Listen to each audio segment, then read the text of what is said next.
up. I haven't really read too much of the news. Hello. I've been trying to. Hello. Live. Hello. Yeah. Hola. If you drop it in the chats, that would be sweet. ¿Cómo estás?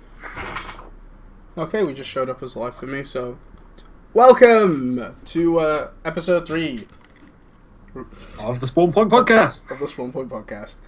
We talk This is about the one. video games and movies Video and television of the week. But I think it is worth noting that, unfortunately, Andy cannot be with us tonight, so ignore his little picture box thingy. Yeah, no, he's saying no. He's not here. No. Yeah, that's what No. the notes. He's just no, Yeah, we're also not today. We're also, like, for anyone that followed us and is getting a message that's saying we're live and they're like, this isn't Saturday, is it? No, it's not Saturday. It's Friday. I'm traveling and I host this thing, so unfortunately we had to do it a day early. And that's why Andy's not here as well, because I screwed him.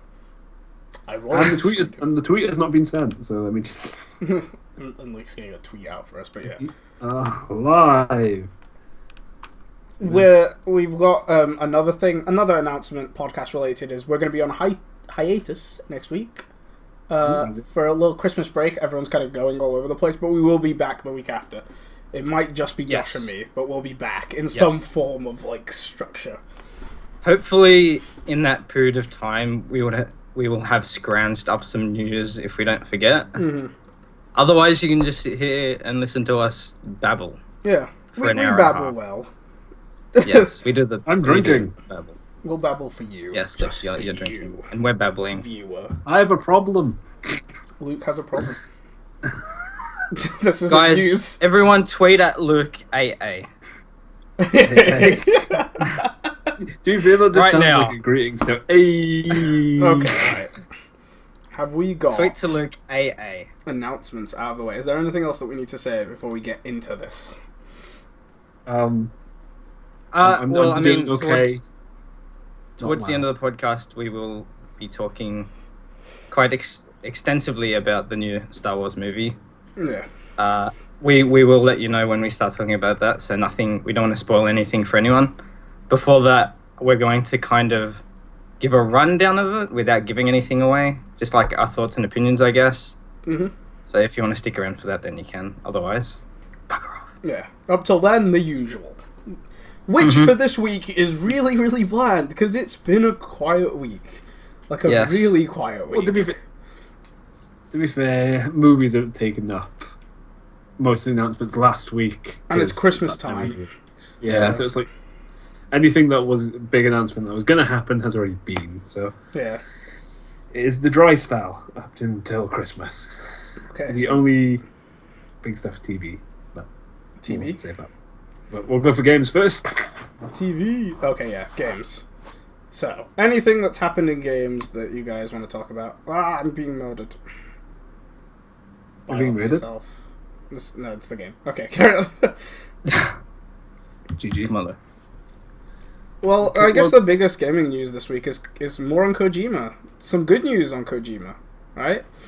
So Kojima is officially not an employee at Konami anymore. So Yep. they've been holding him for about 6 months unnecessarily, just because, contracts and crap, and they banned him from going to his freaking own award. But now it's all done. And he's... Like I thought that was a great idea. Like, yeah. And he's allowed to be a human being again. There was no backlash from that whatsoever. No, yeah, Konami Holy. is totally like in the clear, and everybody loves them, right? I mean, Yeah. I don't know that much about Konami to begin with, because I never They really eat played Pinko like, Metal balls. Gear and stuff. But I Yeah. feel so sorry for that guy. Yeah. On the plus side, Such a he shitty got position. instantly like he's got his own studio now. He's went into it straight away. Like Kojima Productions is now an independent company. It's like he planned it. Emphasis on the independent. Yeah, and their first game is going to be coming out on the PlayStation 4. They've already announced that as well, and Sony's going to be like funding, but it's not restricted to Sony. It's just Sony's providing extra funding, Yeah. like to help. It was the indie development side of it. That's good. Yeah. I wonder if he's gonna like I wonder if he's just gonna part and forget everything that happened, or if he's gonna really stick it to Konami. Yeah, I don't. I mean, he hasn't said anything about it, and mainly because he wasn't allowed to. But like, I Yeah. wonder if he is going to say anything about it now. Enemy of the next game is going to be Tsunami.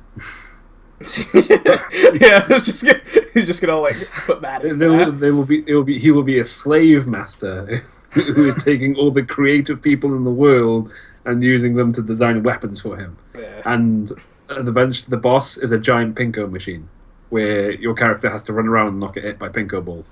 Would play. I would play. The other thing is that I'm kind of happy about, but like isn't really good news, is that Konami, obviously they took the Metal Gear license away from him. So obviously that's terrible news, and like for fans, like Konami's actually already announced that they're planning on making a new game with someone else. With Kojima Productions. Which is so funny because the reason they fired him is they were planning on closing down the Metal Gear thing, and they were like, we don't need you anymore, and they were like, oh, we're gonna go make Pinko freaking machines or whatever, and like make profit in that gambling area because that's where most of their money comes from.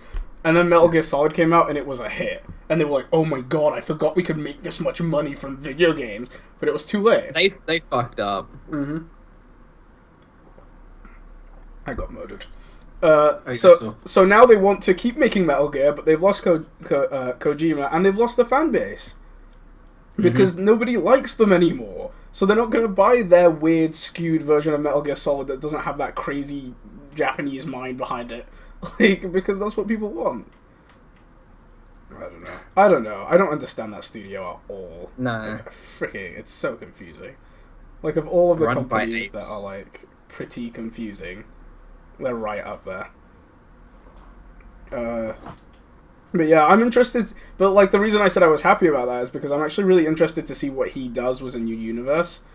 Like because like Metal Gear Solid was his first game, and he wrote himself into that, and he's never been allowed to kind of explore outside of that since then. So I'd like to see what new stuff comes out of his brain. His crazy. How many has he always been with Konami? I think he was with Sony at first, like actually with Sony. And then he got picked up by Konami, but then they had like a licensing agreement so that Metal Gear was a PlayStation only thing, and then they lost that, and that's why it came out on Xbox. Yeah. How far into Metal Gear before he switched to Konami? I think it was just the first one. Title. I think it was just the first one. So he's been there a while. Or yeah, right. Long time. No, I just wasn't sure if he started off with Metal Gear and then he got picked up. Yeah. That is history none of us know. We're not good at the video game history. No. None of us have majored in it. Where's our history major? Andy, why aren't you here? He can tell you about samurai stuff. He cannot tell you about video I know games. he wouldn't know, but still. At least I could He have would just make something up. You know? Yeah. He was like, in 1940, Konami became Solid Snake and destroyed Pearl Harbor. That sounds like Woo. his level of storytelling, to be fair. You know, Yes. that article that you linked, the one where it says that he formed his new studio. I love the image at the bottom. What is Kojima it? Productions. Oh, yeah. It's nice. I've seen so It's many. basically just a skull inside a helmet. Yeah. Speaking of the links and images and stuff, one of our topics here says Star Citizen 2.0 Alpha actually looks like a really game. Who put that? Okay, actually, it looks like a real game. I was supposed to write. Leave me alone. I freaking added so much to the link them today because it was so barren. I was like, what are we going to talk about? What are we I've been so busy all week. So have I. I've been really busy, and I don't know, it's been a mess. Drinking. Yeah, so forgive us if this up until the end of this podcast, forgive us if it's a bit barren. skewed. Also, it's my birthday podcast. It's Luke's birthday podcast. It's Luke's It's the birthday. podcast not before today. my birthday. It's Luke's Yes, birthday later. So if we had a normal time, then it would be a birthday. Oh, I didn't even Right. get to choose. No reply. Tuesday, Josh. Moving on. Tuesday. Moving on, Luke. Tomorrow Moving- night. Drink moving wine. on. You forgot my birthday. We're not listening. Moving on. So since Luke called me out on like the spelling or the grammar technically on that, let's talk about that. Yeah. Your grandma? I thought you were going to call me out then about something. Let's talk about Star Citizen. Okay, does anyone know what Star Citizen is? No. Let me give you a brief rundown on the history of the game that is Star Citizen. Okay, so there's this guy called Robert. Robert makes video games. Okay? Ooh. Oh, he sounds like a lovely guy. Robert was a pretty swell guy. He made space video games back in the day. You know? Is his nickname Bobby? I have no clue. I don't know him that well. Oh. But yeah, so he made space video games back in the day, and people loved his space video games. They said they were the best space video games ever around. And then he stopped. They lied. Like, the studio lost funding or whatever, and it was just, like, past his era. This was a long time ago, by the way. This is, like, back when text-based games were a thing. So anyway, he went to, Luke doesn't like text-based games? No, I'm looking at the stream. I'm seeing your head now. We can't see your mouth clearly. It looks like you're doing that thing where you get low to your camera and you can at least see up to there, Okay. like you're a crocodile. Look, I'm playing the game and I'm trying to think and tell a story. Leave me alone. It's fine. It was a humorous thing to point out. I'm dead now. What, like in the game or just like Yeah. general? Both. Look, Luke, you keep derailing. Come on, back on track. So he went to Kickstarter. Well, not Kickstarter. He did it separately. It was kind of a bit before Kickstarter was super big, but when Kickstarter was kind of new, and he crowdfunded. He was like, I'm gonna make another space game. I'm gonna make the biggest space game. It's gonna be insanely expansive and immense, and like you're gonna be able to ride across a real sized infinite universe. And you're going to be able to land on planets, and every planet's going to have species and civilization and life, and, like, there's going to be stars and systems, and it's going to be a direct map of what we know of the universe, and it's going to be crazy. And then I will become God! Yeah, and then I'll become God, because that's basically what he promised. And people were like, yes, please. Because he had a history, and a lot of was the backers for this game, you'll find that a lot of them are actually older. Because they're kind of like earlier gamers, like kind of the people that were there when it started, as like an source of entertainment, and they know the guy and they know his history, and they're like, I want this guy to make another game. So they backed it. They backed it to the tune of, as of like recently, $100 million. It's been getting more and more money since like it launched. I think when it officially launched, it was like $3 million, and that was crazy. And that's still crazy. When did it officially launch? I actually need to. I will go find out. Because that's actually relevant. Stars. I don't know when the backing started. It's been a long time. The initial release was planned for 2015. It's been pushed back. I think it was planned for 2014 originally, and then it's been pushed back to 2015. It's been pushed back to 2016 now. There's been lots of trouble with the money. And he keeps getting like money coming in. One sec, let me find out when this thing was announced. The development started in 2011. The crowdfunding started in 2013. So it's been quite a few while. years. Yeah, and it's just been going and kind of not resulting in anything real. It's just kind of people putting more and more money into it. The way you put money into it, by the way, is you buy ships. Like, and they're like, when the full game comes out, you'll get this ship. And people are like, oh, that ship looks cool, I'll buy it. And there's like £200 ships, and there's like £30 ships, and stuff like that. And it's just, it's always looked so stupid to me. And I feel like he's playing on people's nostalgia, you know? Yeah. Like, but he released an alpha, it was an alpha, he kept on releasing alphas, like, this isn't the first or the second alpha. He's been releasing alphas, like, over the years, and they've always been, like, segments of the game. So he'd call it, like, the hangar bay, and, like, you literally just walk around a hangar in that one.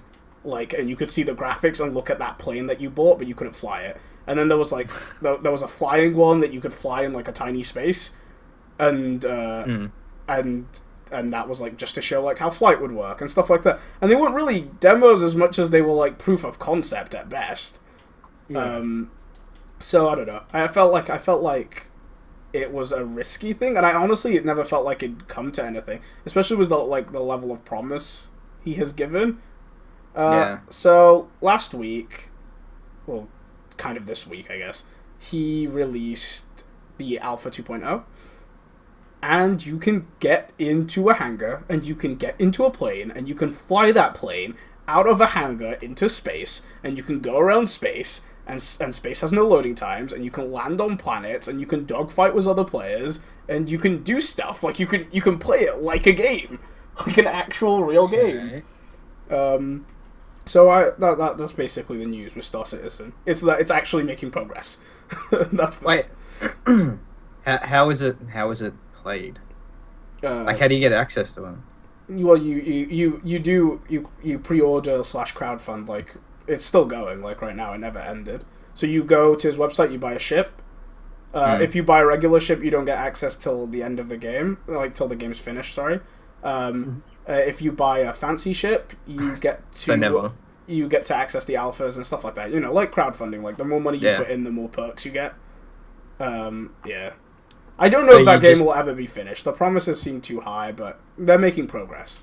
They are actually making progress. Do you just play it out of your browser, your web browser? No, it's like you download it, like, you know, okay. Like, you download the alphas. They're like 100 gig old. Alright. Like, it's an insanely detailed game. It's like graphics wise as well. He has said originally, like, he promised that it was just going to be a PC only game because he wanted to be like the new Crysis, like something that is so immense when it comes out. I was just watching the trailer, and some aspects do feel and look kind of Crysis-esque. Yeah. So that's Star Citizen. That is the news with Star Citizen. And speaking of alphas, Ark Survival Evolved has finally come on the Xbox One, and I am kind of enjoying it. Glowing review from Lucas. Yeah, kind of. I really want to like and play this game, but without friends, it's so hard. It's so hard to play. Everything wants to eat me, and I've got no one to have my back. It's like I've been trying to set up houses on the server, and then, like, because I can never get to, like, the door part, I'd make a house, and then someone will come in the house and stab me. Or I'll go up to someone's house and they'll stab me. Or I'll try to swim to someone's island house and something will eat me. It's not fun. It's not a fun game eat to you, play. And then you'll get stabbed. Yeah, I'll crawl onto the beach with just my arms, my legs will just have been gone. I'll be like, help, stab. Oh, okay. Question. Yes. When I by the way, I got the early access demo and I played with Luke a little bit, so I kind of know the game. I have a question. The servers tend to, like, be pretty filled. Yes. So what happens if you decide I'm going to live on this server and you start building and living there, and then you just can't get access to it because it's almost always full? It's like you just have to move on. It's like, I guess. I don't know. You'd have to. I think what you have to do is that you're going to have to, like, juggle servers, like, or if you have friends, you know, your friend just hosts one and you will join that one and no one else can join. But I suppose it'd be kind of like Minecraft then. You just make make your own server or something. Yeah, but it's just it's so much. I mean, that's the thing though. Like, survival games, you want to feel like the world is alive and it's full. You don't want to just play with your friends. Like, that's not the point. You know. Like, half the appeal for those games is the chaos that ensues from other people trying to survive in that world. So you wouldn't really want to play it like you'd play Minecraft, like with just some people. Yeah, but Xbox seems to be adding more. Like, I went on today and there's a lot more live servers than there was the first time. So I think it's just gonna It's probably they're probably gauging demand. To be fair, like, this is the first of this kind on consoles. It's just. Oh, yeah, and let's talk about the adventure that we shared. I defecated. Kamal defecated a lot. So basically, I love that's a thing, though. Kamal... Look, I'm a little disappointed you can't urinate, but the fact that you can. You know, the first thing I did. So we were walking past. Luke, what's the dinosaur called? The giant one was the name. Okay. So wait. So if anyone who's playing Ark, who's played Ark and watching, we spawned by the mangroves. And I was showing Kamal, like, around, And there was some dodos, there was some ceratopses. Kamal was just hitting things. Look, I'm gonna be honest. I defecated all the time. Like my character was just defecating constantly. I don't know if it was a glitch or not, but it was just like every 5 minutes it'd come up. You defecated. I was like, okay, thank you. So we run around, and then Kamal's like, "I'm gonna hit that thing," and it was a sauropod. I'm not sure what they called them again. No, this isn't the story I wanted to tell about the sauropod. About the apatosaurus? This isn't the first. You hit it. This isn't the first way I died. No, what was the first way you died? The first way I died is I went to it and I picked up its large feces and I ate it. Oh yeah. It defecated. Food poisoning. And it was as large as me, and I picked it up. Yeah. And then it was like, it gave me the option to eat it. I was like, why not? I guess. So then Kamal decides to punch it. And then all I hear is, "Oh God, no!" And then Kamal's running, and then I see the sauropod just knocking down trees, chasing after him. I got to the spot where it initially happened, looked in one direction. It was just this massive clearing of where the trees are just falling down. The trees actually fall. It's crazy. They don't stick around. That's a good thing. They disappear, but they fall, and then I can't keep up anymore. I tried sprinting to keep up with them, but I couldn't. So then all I hear is, "Oh God, there's a crocodile," and a crocodile trying to eat you or something, wasn't it? Yeah. There was a crocodile, and then I ran away from the crocodile, and then the epic "you're in a battle" music started again, and the giant thing saw me, and then I was like, "No!" and I kept on running, and then it stopped on me. I like how you managed to sprint past, sprint so much that you lost the music and the aggro, and then you ran back into it again. Because of the crocodiles, I gained new aggro. There's aggro everywhere. I don't like survival games, man. There's too much aggro. It's because I think I was meant to be using you meant to stay by the beach. You meant to build up your tools and then go into the forest. Wait, I want to talk to you, Anne. Look, I picked it up and it said consumable. What am I meant to do? It's just consumable, so I consumed Maybe it had healing properties. Yeah, I don't know. He doesn't know. He's trying it. Yeah, and then it turns. Maybe he becomes Poop Man. The ability. He's the guy who's. He's the guy who sees a berry bush and goes, "Food," and then drops dead, and he teaches everybody else not to eat those berries. Yeah, and then I got slowly poisoned. That has to be a first. Yep. I agree. And since this was dinosaur times, I was clearly the first. Yeah. So Kamal then reminds me then we've got half hour left or something. Yeah, because I had an hour demo basically because I didn't buy the game because I wasn't really sold. Still not fully sold, but we'll talk about that in a bit. And then, so I decide Kamal loves. We talked about Ark before, and Kamal said he wanted to make a penguin army. So I was what we're gonna do is we're gonna spawn in the north. I know where the glacier is. We're gonna head towards it, and we're gonna let you see those penguins before you. Oh, and this is when my diarrhea began. Oh yeah, this is when the diarrhea began.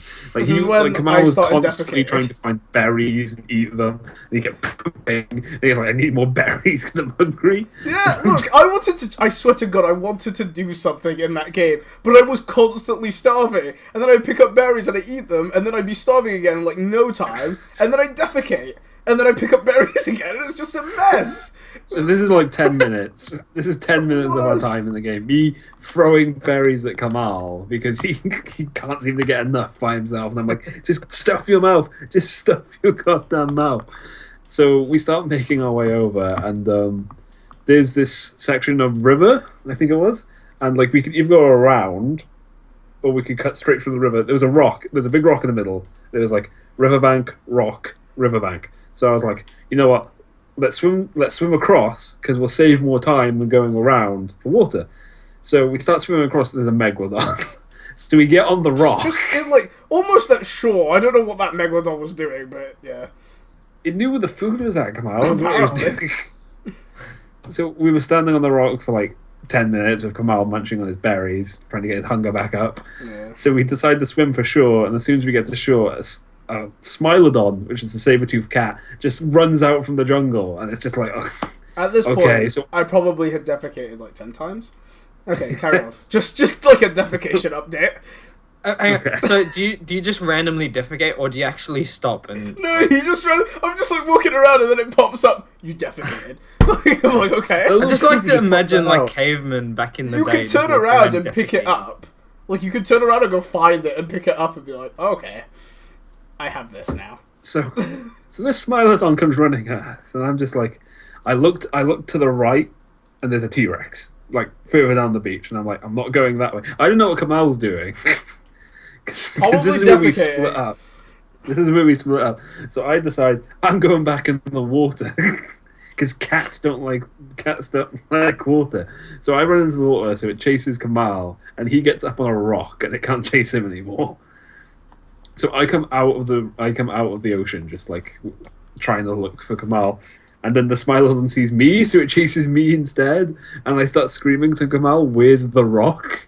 Like, I want to get up on the rock as well, and he's like, "Oh, it's over here." And I look to like the general direction we ran. There's like 5 rocks. Yeah. All seem unscalable. I And I'm don't like, know how to explain one rock from another rock. Okay? Like, it's a rock! What do you want me to say? It's like the rock to the left of the rock that's to the right of the rock? Like, what? What do you want? So I run back into the ocean, and I'm thinking, the cat that's following me. So I was like, my water theory's out the window. But then I remember there's a megalodon swimming about somewhere in here. So I'm like, if I can get them to fight each other, then we should be good to go. You'd think. That doesn't happen. What happens is a mega piranha comes from nowhere, it munches my leg. I start swimming back to shore, and then the Smilodon swimming at me, and I'm like caught between the two, so I just get killed in the ocean by a big cat and a fish. And then I don't know what happened. How did you die, Kamal? Because I died at that point. I had no idea what happened. I have no clue. I died a lot in that game. I just remember you screaming and then saying, I died. Yeah. So Ark is weird, right? Ark is weird, right? But hopefully Kamal gets it at some point. So, hopefully Josh okay, gets it. my experience with Ark was, I'm not gonna lie, I had fun. It's just, I don't know. I don't know if it's something like I do on a regular, you know? Plus, like, I don't feel like I could ever make progress if I just keep defecating. Like, there's going to be a point in time where you just don't need to defecate anymore. Look, the 3 of us, yeah? And can you imagine the stories of us trying to survive in the jungle? Me trying to tell you guys what to do, you guys surviving, and me dying due to the thing that I tried to get you to do. And, like, Josh building... really weird character creator. Yes, it does. I made a woman that was, like, a T-Rex. Like, she had thighs for days, and legs for days, and no arms. Just, like, the arms were, like, half the width of her entire body. Like, of a regular arm, maybe, like, these tiny little T-Rex arms. It was glorious. Watching her No wonder you were hungry all the impressive. time. Yeah, I know. I told Luke You were it was probably, to like, power trying to those throw the thighs. berries into your mouth. It was to That power was those literally thighs. it. She was throwing them in there. Like, she wasn't putting them in. She was like, nah. That was your flaw, Kamal. No wonder the T-Rex died. I know, right? Next podcast we'll be telling me and Josh Ark stories, Maybe. and hopefully I can sell these 2 on it and play the game. I mean, no, next podcast you're not going to be here. Because you're a loser. And you're going to Denmark. I'm looking forward to the movie news section. Oh, we're all looking forward to the movie news section, trust me. We just feel like we have to get through the rest of it. You know? So we have, like, decent content elsewhere.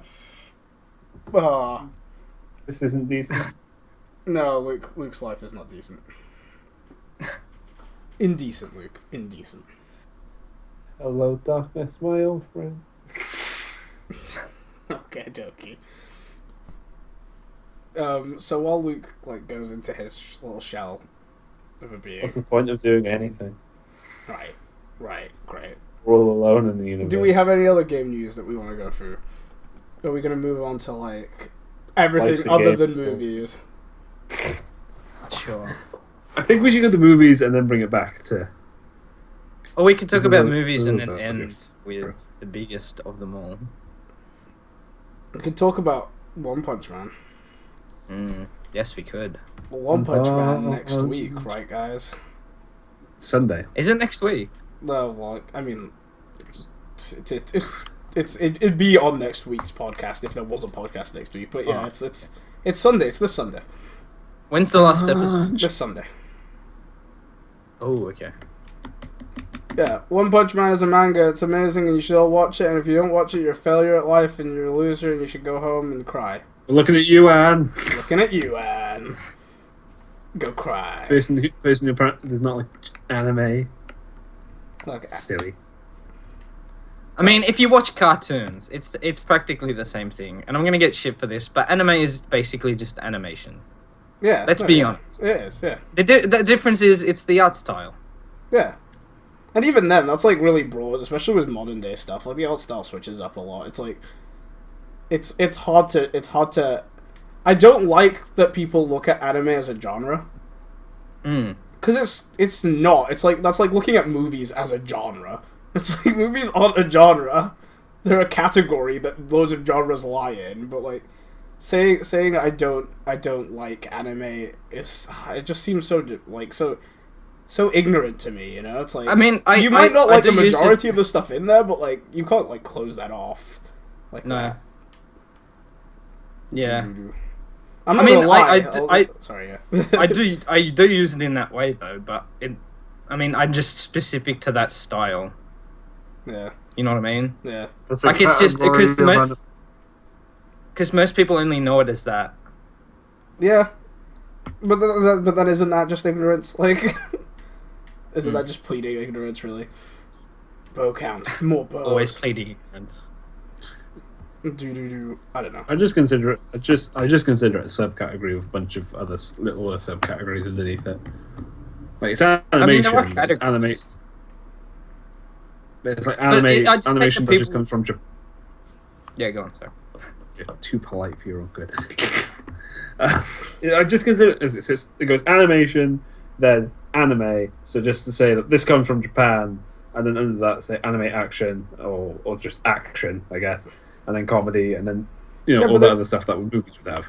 Yeah, but then That's how I view it. Isn't that a pointless, like, don't get me wrong, I use the category, but isn't it like a pointless one? Like, what if it comes from Japan?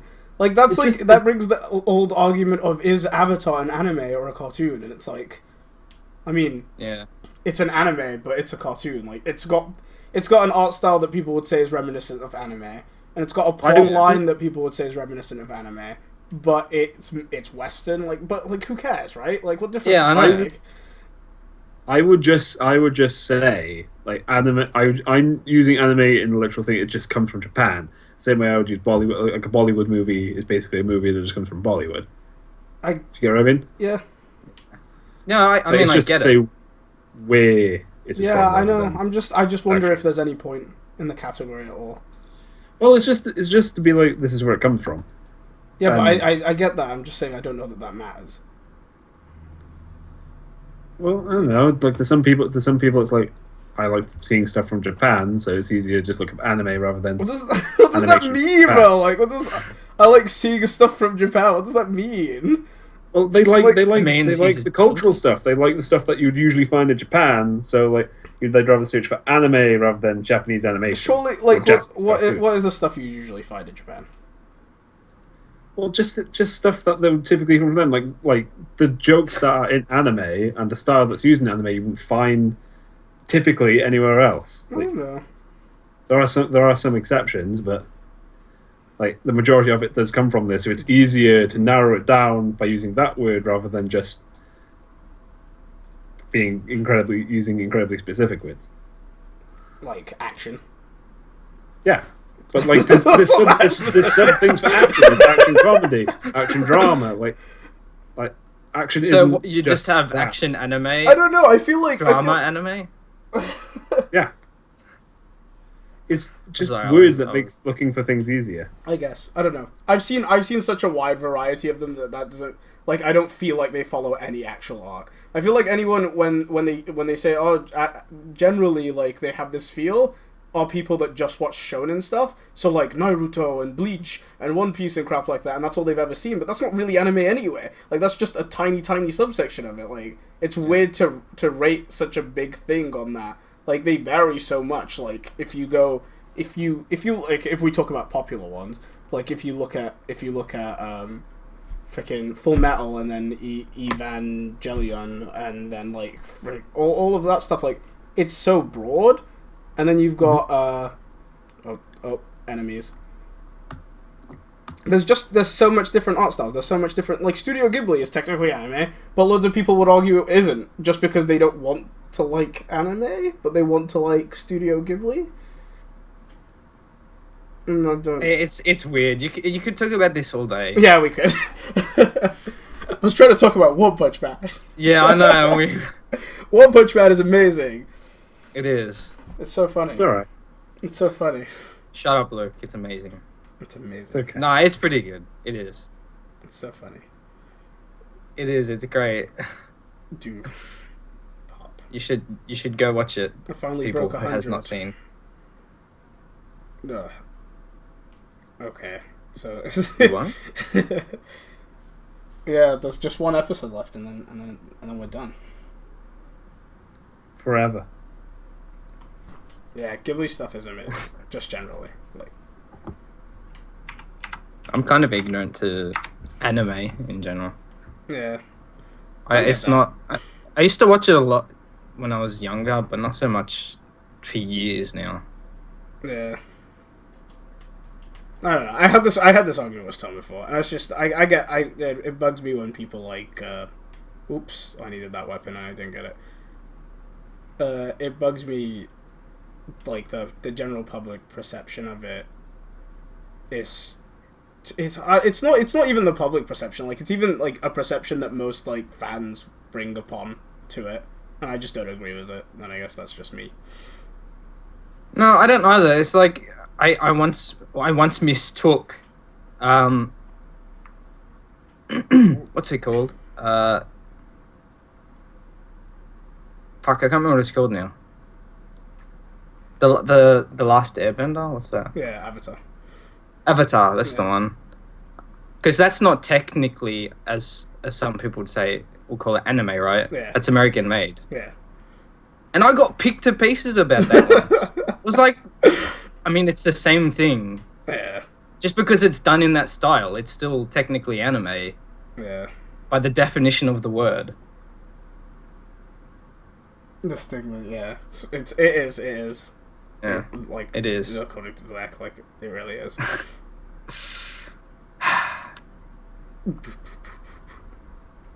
Freaking bullet, go away. Okay. Is that TV and everything? It seems like everything else. Mm-hmm. Do we have some movie stuff? We have some movie stuff before Star Wars, don't we? Yeah. So, wait. I haven't. Go on. Are we doing movies and Star Wars, then the rest of it, and then Star Wars spoilers at the end? no, we're doing Star Wars all in one go. Do you tell me? So we're not doing general. The lunch money because America. Yeah. Cheers, mate. So All heart. just to check, we're not doing the general stuff. And if there's something you want to talk about, then go for it. Well, I was just checking. I mean, we talk about what we want to talk about. If there's something you want to talk about, talk. What do you think of Death Battle? Okay, wait. You can't throw it in like that. The season 2 finale of Death Battle with Agumon versus Charizard, where it basically was Pokemon versus Digimon. Okay. Even though it kind of was. So, look, let me bring this up. It's 20 minutes long, so nobody's actually gonna get to see it. We got a follower. Thank you for following. I can't actually read your name because I'm the worst. Hello, Cody. Cody Jeru. Thanks for following.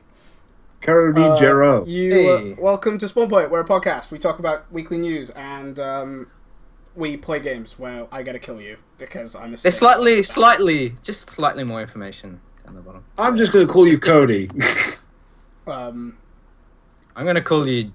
So wait, we were going to talk about the Death Battle. So the Death Battle is it's Charizard versus Agumon. So Agumon is a Digimon. Yes. And Charizard is a Pokemon. A Watermon? And it's a Red's Charizard.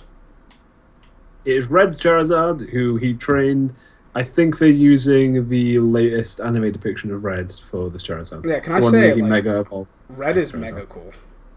Yeah. Like, that's what I learned about. Like, I was like, oh. Fuck Ash Ketchum. Seriously. Red So caught all the Pokemon. You know how... He caught all of them.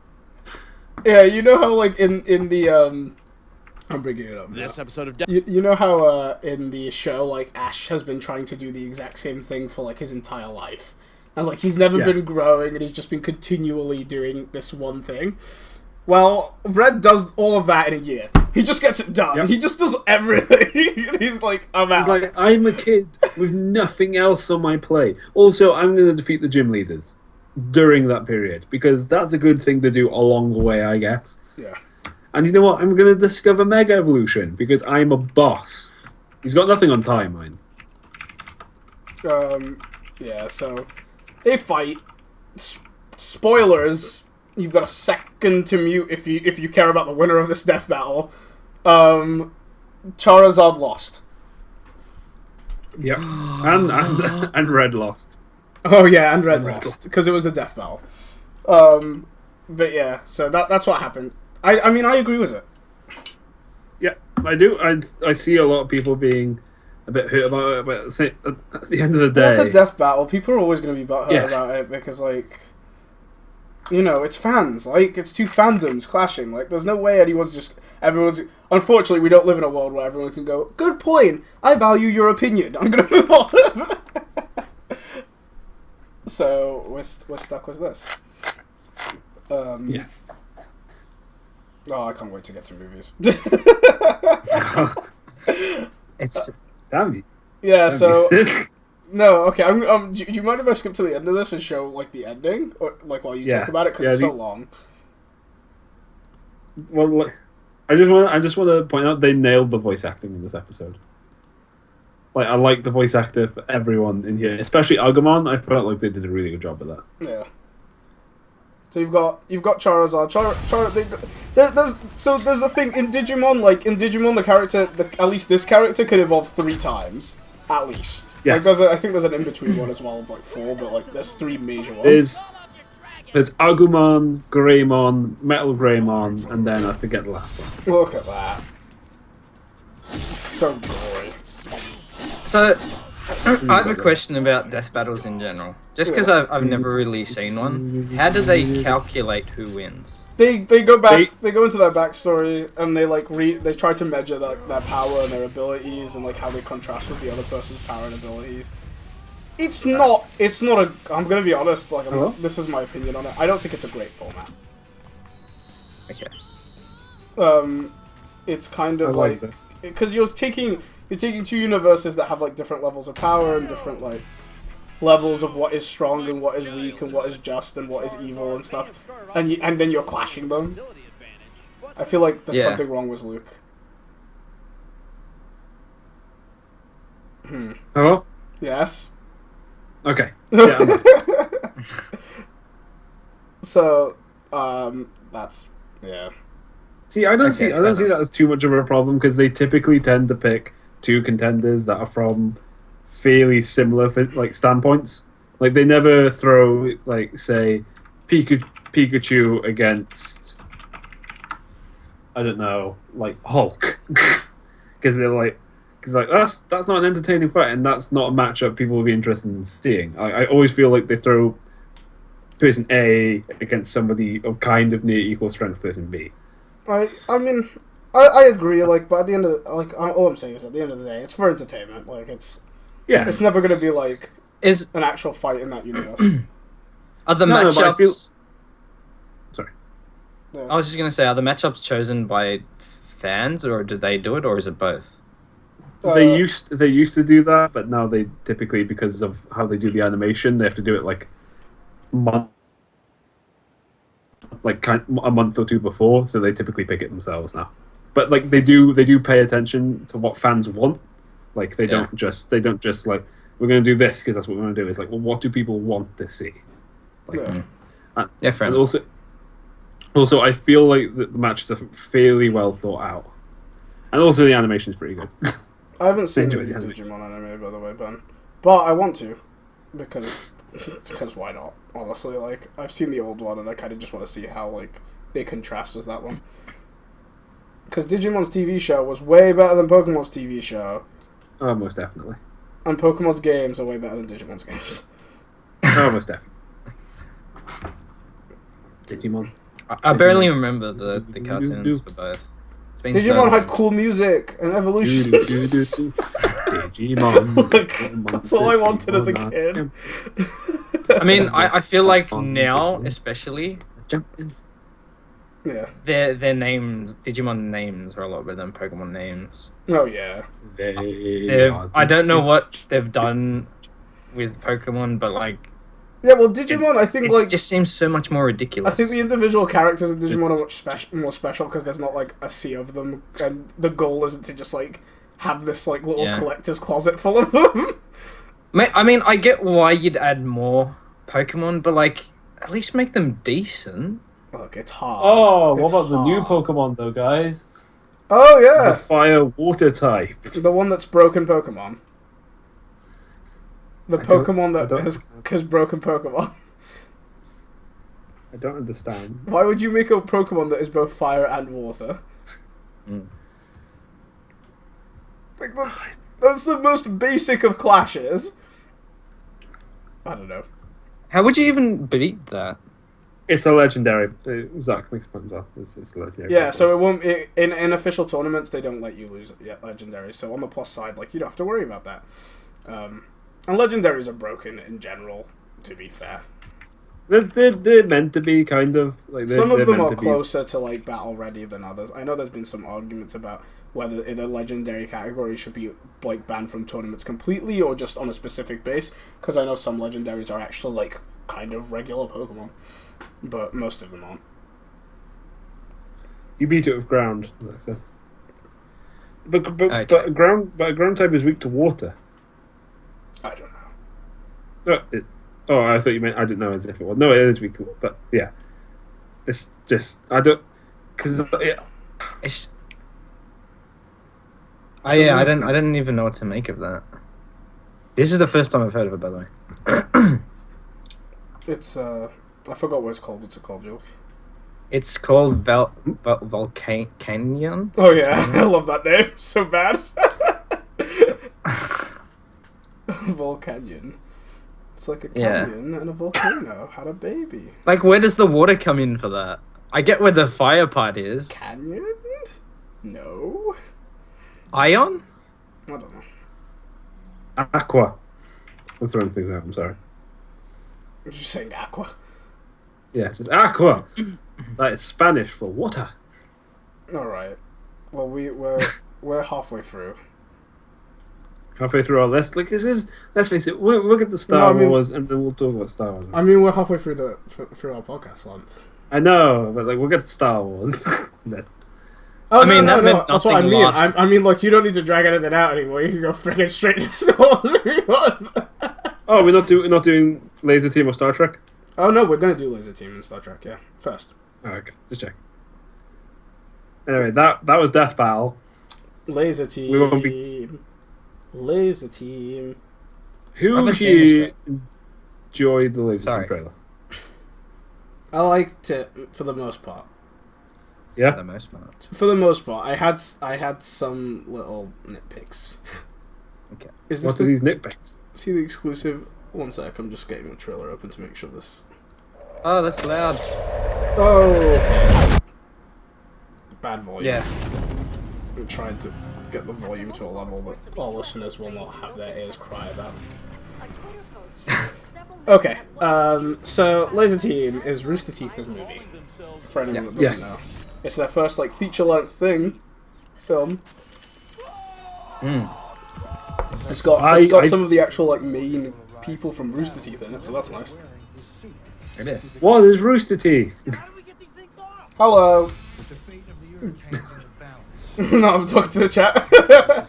So yeah, my problem with the trailer was I felt some of the humor felt generic. Okay. That's it. Like some of it hit right, and the ones that didn't hit me felt really generic. Like felt like, you know, America comes out with those comedy films tons and tons of comedy films every year, and they all have like the same glazing of like jokes on them, and they're all kind of the same film, but like reworked. Some of it just felt like generic American comedy to me, and that was my issue with it. But I mainly liked it.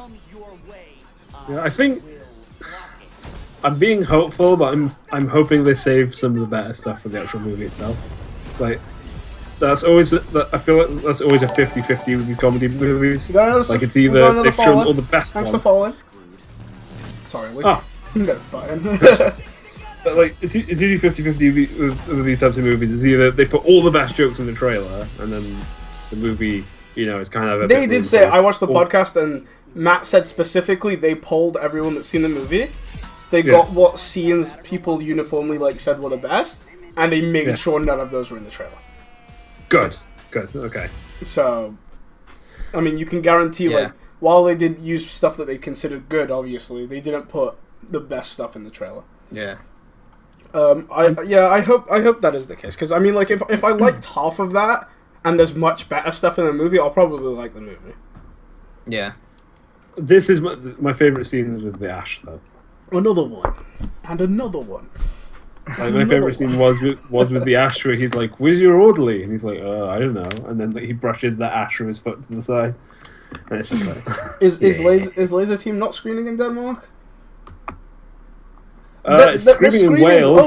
Oh, suck it, Denmark. We can talk about that actually. Like this, so Laser Team, since it's made by Rooster Teeth and like it was made independently, was out like what would you call them? A publisher as well, right? In the back when the movie was made. What has been holding them back? Because this movie's been done for a while. It's been done since I think around September, and being screened like in September. What's been holding them back is they've wanted to have like a full theatrical release, but that's very, very expensive. Like very, very, very expensive. And they didn't really have the money to start that up, even though they probably get it back in profits, just the startup money. It's hard. And they ended up going with like actually finding like places in America, and there's this they got this like pretty cool company called Tug to help them in the back. Of course, okay. Look, laugh it out. And the way, but seriously, I was really impressed with like the way that worked, because you can pick your country, and then like you can select a city or whatever in your country, and if enough people in that city say that they want to see a screening, the screening will get booked. But like if not, they won't have to pay any fees. So it only screens in that cinema if it's already going to cover its costs. So that way they don't have to worry about the money there. Mm. It's a pretty nice way of going about it. I know there's screenings in Liverpool, but I haven't actually booked one yet. So I'm kind of split. I was looking at, because I don't remember where I saw that, but yeah, I was looking through that the other day, and there were a couple of cinemas that were offering it near me. I'll put it in, but I'm not sure if it supports a set of countries, but yeah. I know. I was too late for the Cardiff one. There was one ticket left. Yeah, but did they not start another one? Because it was us in Liverpool. They filled out one cinema, and then like they just opened another screening, and they were like, if we can fill this one out, I'll go as well. So like this one is here. Look, they've got 246 tickets have already been sold. Everyone needs a good tug now and again. So I not wrong. Just like say, "Hey, honey, where you going?" "Oh, I'm gonna tug." So yeah, it looks cool. If I don't end up seeing it that way, I will. It says it's a YouTube Red exclusive. I'm guessing they're gonna sell it on YouTube Red later after the screening. So I'll probably just buy it there and watch it. I will end up watching it. Yeah, same. Same. Then there's the more controversial trailer that came out this week. Controversial in what way? Star Trek. Please explain. Controversy. You don't know the controversy around the Star Trek trailer? I think you know better than I do, so I'm trying to set it up so you can inform me and the listener. Okay, so Star Trek Beyond is the third Star Trek movie in like J.J. Abrams' reboot series thing. That's a good choice.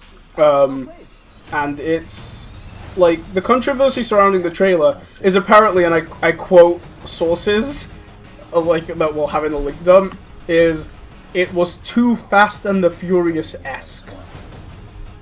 That's the controversy. So basically the fan base is kind of split. I wonder what the like and dislike bar is on this. Yeah, it's about 50-50. Basically, so, like, people are saying, like, it's showing the movie off in a light where it's too happy and too, like, just about, like, explosions and, like, joy and times and stuff. Like, it's showing it off in a light where it doesn't really have a story, and that's not what Star Trek is about. Star Trek's about the stories.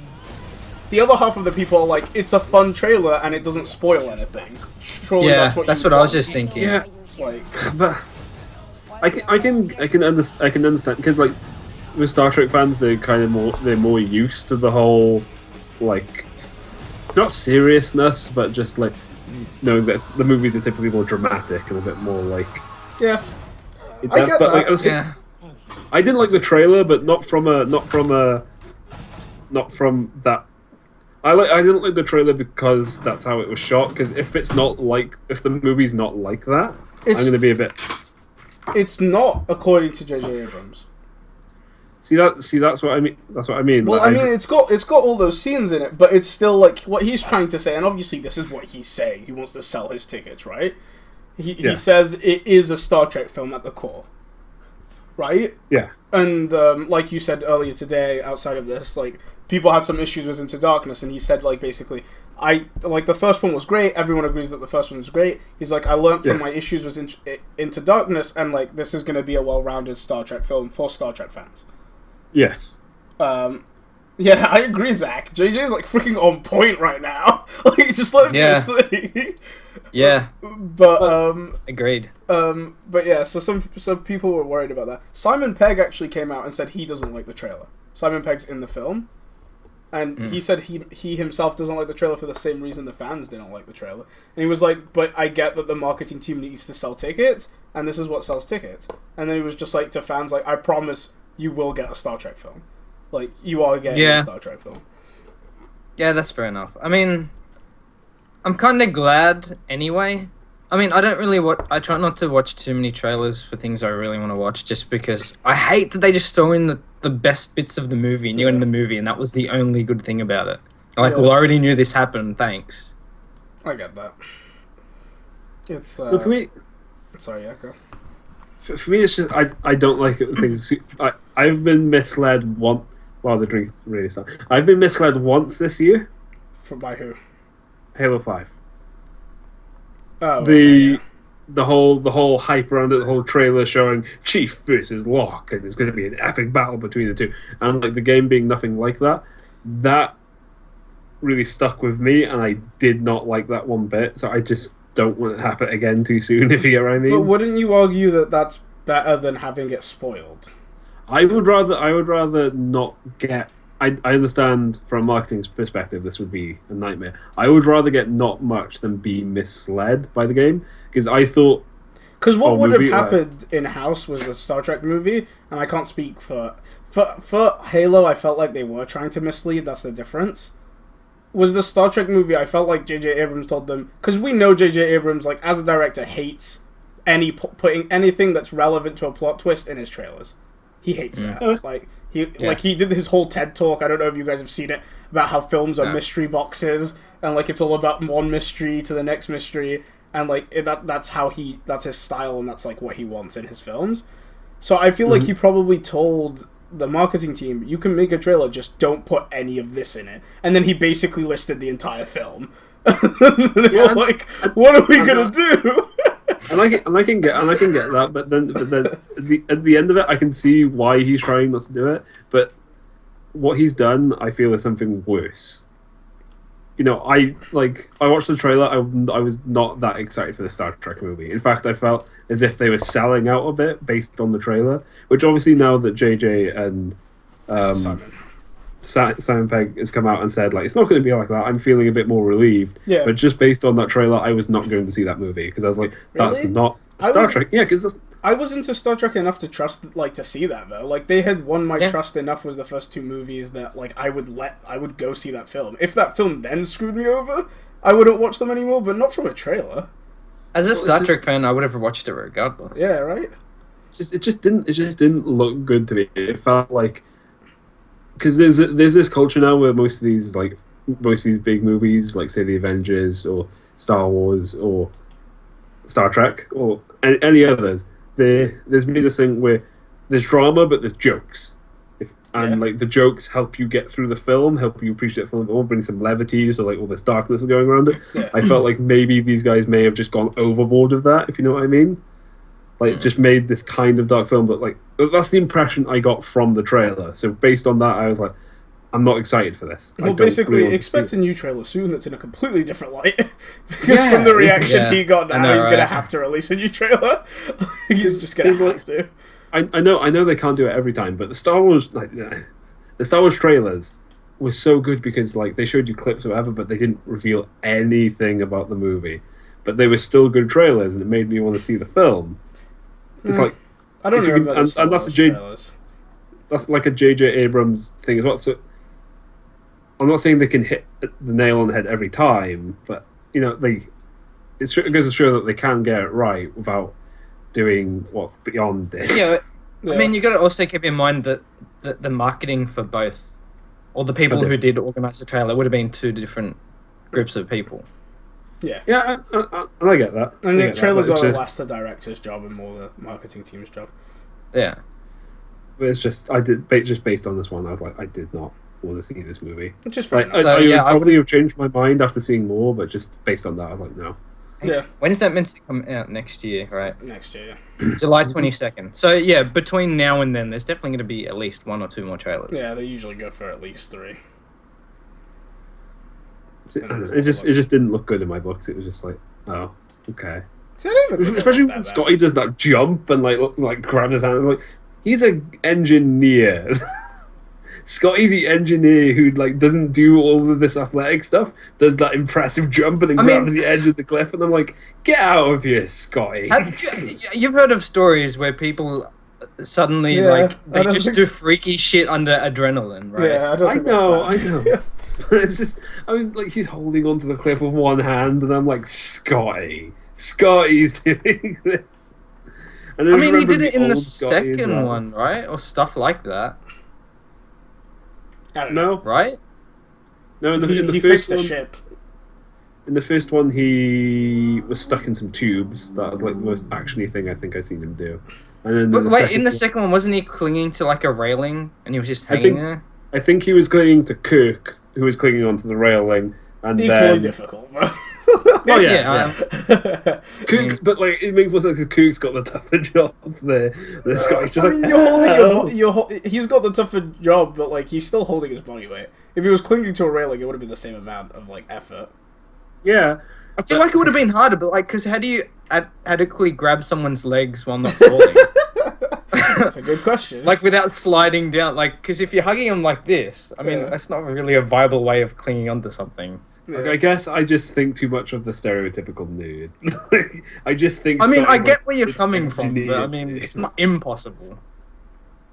But yeah, I'm like I didn't even get that feel from the trailer. Like, what happened to me was like I just saw Star Trek 1 and 2 like a couple months back, right? I didn't see them when they released, right? And I was like, oh, those are really cool, and that was the first thing I'd ever seen from Star Trek, and I was like, oh, I like that universe. And then they said there's another one coming. I was like, oh, I can't wait. And then a trailer came out. I was like, oh yeah, there's another one coming. Can't wait for that. And then that was it. That was my reaction. Like, I didn't like read into the trailer at all. And everyone's like, ooh, trailer. I was like, what? Because I feel like what majority of people tend to do is they tend to really look hard at that trailer to guess the plot. I know I was. And I was looking at it and I was like... See, that's more of your problem than the trailer. Yeah, I get, and I do get that, but also the marketing team, they love the people like me. They love the people who are reading into their trailers, because those people go online and they're all like, boobity boobity boob, this is what I think of the Star Trek trailer. Sucks. That's push that aside, come on, because that is not the reaction they're hoping for. The reaction they're hoping for is a bunch of fans getting together and just being like trying to figure the trailer out and stuff and talking. I think what about they the were trailer. hoping for was this movie was actually like this trailer was a wider audience. To be fair, I don't think they were looking at those people, and I think they should have. Yeah. But like, I don't think they were actually looking at those people. Luke, you really analyse trailers. Get out of here, Zach and Anne. I'm on a You're podcast. the This is my wrong. job. This is my job. You're not wrong. I'm on a podcast. This is what I'm here for. To overanalyze everything and give my thoughts and theories on the current hot topic movies and things. You shut up. Is that your job? Don't shut up. Is that your job? Don't do that. Listen to Luke. Everyone should listen to me and the world would be a brighter place. Yes. Everyone would have blowjobs I like and that you're candy. looking to the side there, dealing with something else. You're not even paying attention. Look, You're just like, Lawrence- listen. Lawrence Listen is to watching it. Lawrence is watching Air Convict, so it's just like, oh my god, it's that movie. I'm also drinking a lot, so Okay. So, guys. Okay. Before we start, Yes. let's do something without spoilers. no. So we're gonna Star Wars came out this week. Yep. And reviews have been overwhelmingly positive. Star Wars. It No was surprise there. Star Wars. I mean, do you feel like that? Did you not think reviewers would be overly critical because it's a new Star Wars film, or did you think they were gonna let it off because it's a new Star Wars film? I think they'd be overly critical. See, that's the way I I think thought. it depends on the reviewer. They did the majority of them did the exact same with the prequels. They were critical of them. Most fans were as well. For good reason. Yeah, for good I reason. feel like I feel like the platform that was set previously, there wasn't too much of a bar to pass. Yeah, you could look at it that I mean, I enjoyed the prequels anyway, but for like the general consensus, I don't think the bar was very high set to begin with. Yeah. I enjoyed the prequels as a kid. I watched them again this year just to be like, see if the nostalgia would kick me back in. It did not. It was hard to watch those movies. Like Jar Jar Binks stepping in poo, and I can imagine George Lucas sitting there in his chair being like, comedy gold, we did it. Or how about a scene where Jar Jar Binks eats an apple with his tongue obnoxiously? Yes, comedy gold. We've done it again, boys. It's like, no, this scene's terrible, George. Get out of here. So okay, like just back up topic. The reviews were I'm with Zach and with Luke. I personally assumed they would be overly critical. Just because like I don't know, maybe I'm wrong, but maybe my imagination of reviewers is like this sick wrong imagination. But I just expect like you want to be the guy, like your job is to be critical, right? So you don't ever want to be that guy where like every other reviewer is like, this movie wasn't actually that good because of X, Y, Z, and you're like, yeah, it was great. And it's just like, Yeah. Shine bright, you optimists. I'm with you. no, I'm on your side of the your court. job is to be a pessimist. You're a critic. Like your job is to push the industry forwards by picking out those flaws in the movies and highlighting them. Like after all that picking, your legs just break, Kamal. You've got nothing left to stand on. You wouldn't know, Luke. Picked clean. I just pictured. But yeah, it's the reviews are really positive. Zach says, "I just pictured Andy." I'm sorry for that. Yeah. Look, Andy pushes the world forwards. Okay. I mean, there's a reason why his picture says no. We've all seen it. Yes. So let's That's and we're going to talk about it, but we're going to get pretty heavy in the spoilers because we actually have avoided talking about it for about a day and a half, just so that we can talk about it fresh. We have not, other than we've said yes, it was good to each other. That was about it. So if everyone could give like a little spoiler free critique of their own before we start, and then I'll switch the Zach. It was gonna be amazing. Yeah. Okay, wait. Luke, you can go first. Okay. Spoiler free. Spoiler free. I cried 3 times during that movie. I can imagine. I cried 3 times during that movie, and Hey Kamal, I I just want to say I called it. That he, yeah, he did. Josh messaged me. He's like, I think Luke's gonna cry.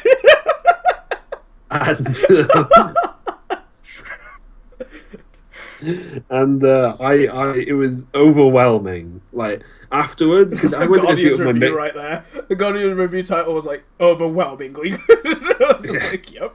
Like I went to go see it with my mates, and the whole time during the car ride back home, we were just talking about the movie. That typically doesn't happen. Typically, when we see a movie, it's like we'll talk about it for 5 minutes, and then we'll just carry on with whatever normal crap we talk about. But the whole car ride home, like the car ride there felt like an hour and a half. The car ride home felt like 10 minutes because we were talking about it so much, being like. And there was also this one point where we almost thought we ran out of gas. So that was the point where I was scared. But the majority of the time, the car ride home was amazing. Okay, so is that your little overview? That is mine because I can't think of a way to talk about it that doesn't spoil it. Okay, Josh. Yeah. It was. I went in trying not to expect too much. Not because I thought it would be shit, but I didn't want to have an expectation and then try and see if the movie would live up to that. I just wanted to go in with like a fresh mind. It was really good. A lot of fan service. Yeah. And you can understand why. I'm really looking forward to see where they'll go next. But yeah, I can't really think of much else to say. Okay, well, Am I the only one who didn't think there was that much fan service? We'll get into You didn't think? We'll get into it a bit. Let me. Yeah. Okay, yep. I'm just gonna change the titles as I do this. To spoilers. Guys, we finally made it. We're finally popular now. Hashtag Wait, what? spoilers. What? No. The last look, we finally got like a negative. The only way your ugly faces will get popular is if you slit your wrists in a sink waste of spunk.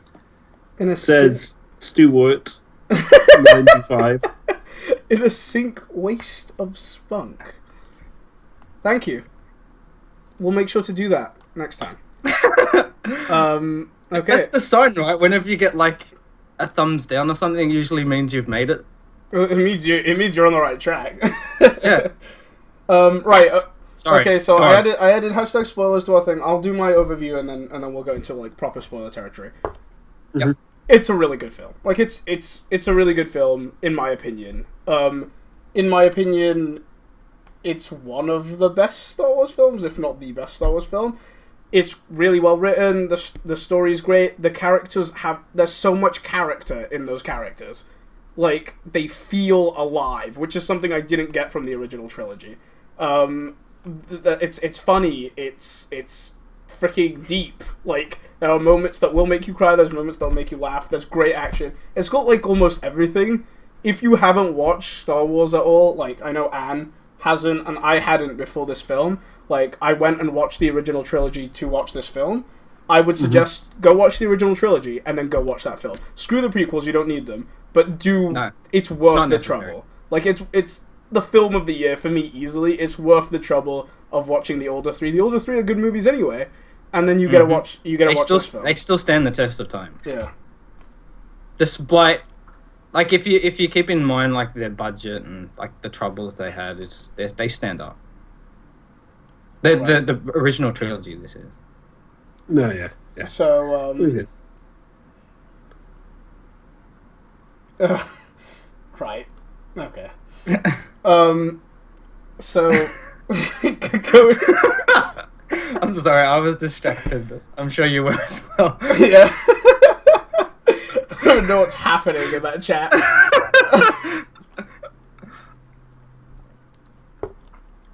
Right. Okay, so we're gonna move into spoilers. Yes. No problem, man. It's alright. I mean, I don't know. I don't think the other guys care, but I definitely don't give a shit. Right. Okay, so spoilers from now on. Yes. So if you do not wish to know what happens or anything to do with the new Star Wars movie other than what we've just spoken about, you might want to, press the little X in the top right. If you don't care about spoilers, I will warn you that this is a film worth watching without being spoiled. Yes. So yeah, definitely. If you haven't seen it and you're like, leave. oh no, it'll be fine. No, really, you don't really want it spoiled. You want to go in with a fresh mind. Yeah, it's not worth doing that to yourself. It's a good movie. So we'll give you a bit more time. Now that even though we've said you should tune out now. But if you just want to hear us, if you want to talk to us as well, because I know all I wanted to do when I walked out of that film was talk about that film. Stay. And we'll start talking Star Wars now. I don't feel like I can do it because we've been putting it off for so long. No problem. It was Josh gone. I don't know, but I need to pee, and I was hoping you guys could talk so I could. Really, guys, really, freaking hell! I've been drinking all night. So leave me alone. Okay, Josh is back. Okay, I'm gonna go pee. We swapped out. Josh has a Josh has a Star Wars shirt on and freaking background and everything.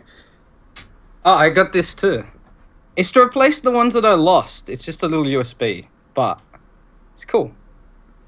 I had a little R2D2 one, but I lost it ages ago. I'm gonna freaking talk us through my experience while Luke is gone. So I went into that. Oh, Boris is here. Boris, the psychopathic lad. Anyway, I'm gonna talk you. I'll talk through like my experience. So I walked into that cinema, and you know when it started, like it freaking LucasArts came up, and then it goes like Star Wars, and then a long time ago, like I genuinely got like freaking shivers in my spine. I did. Yeah, and I was so new to this fandom, and I was like, oh no.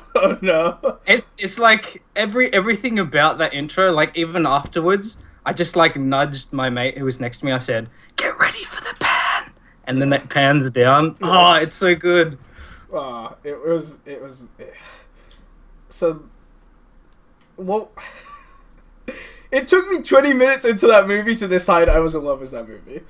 You know? Yeah, I know, right? Like, so I think the thing it like that I liked the most about the film was the change in like directive style and art style since the original trilogy and now paid off really well in it. Like the fact that like there were all these small jokes and little bits of character development like really made me feel for the universe and the characters a lot quicker than it took me was the original trilogy. Like it took me until the end of Empire Strikes Back to really care in the original. And well, I think that's what the prequels were meant to do. I think it was meant to like give it more depth and explain how everything came to be as it was.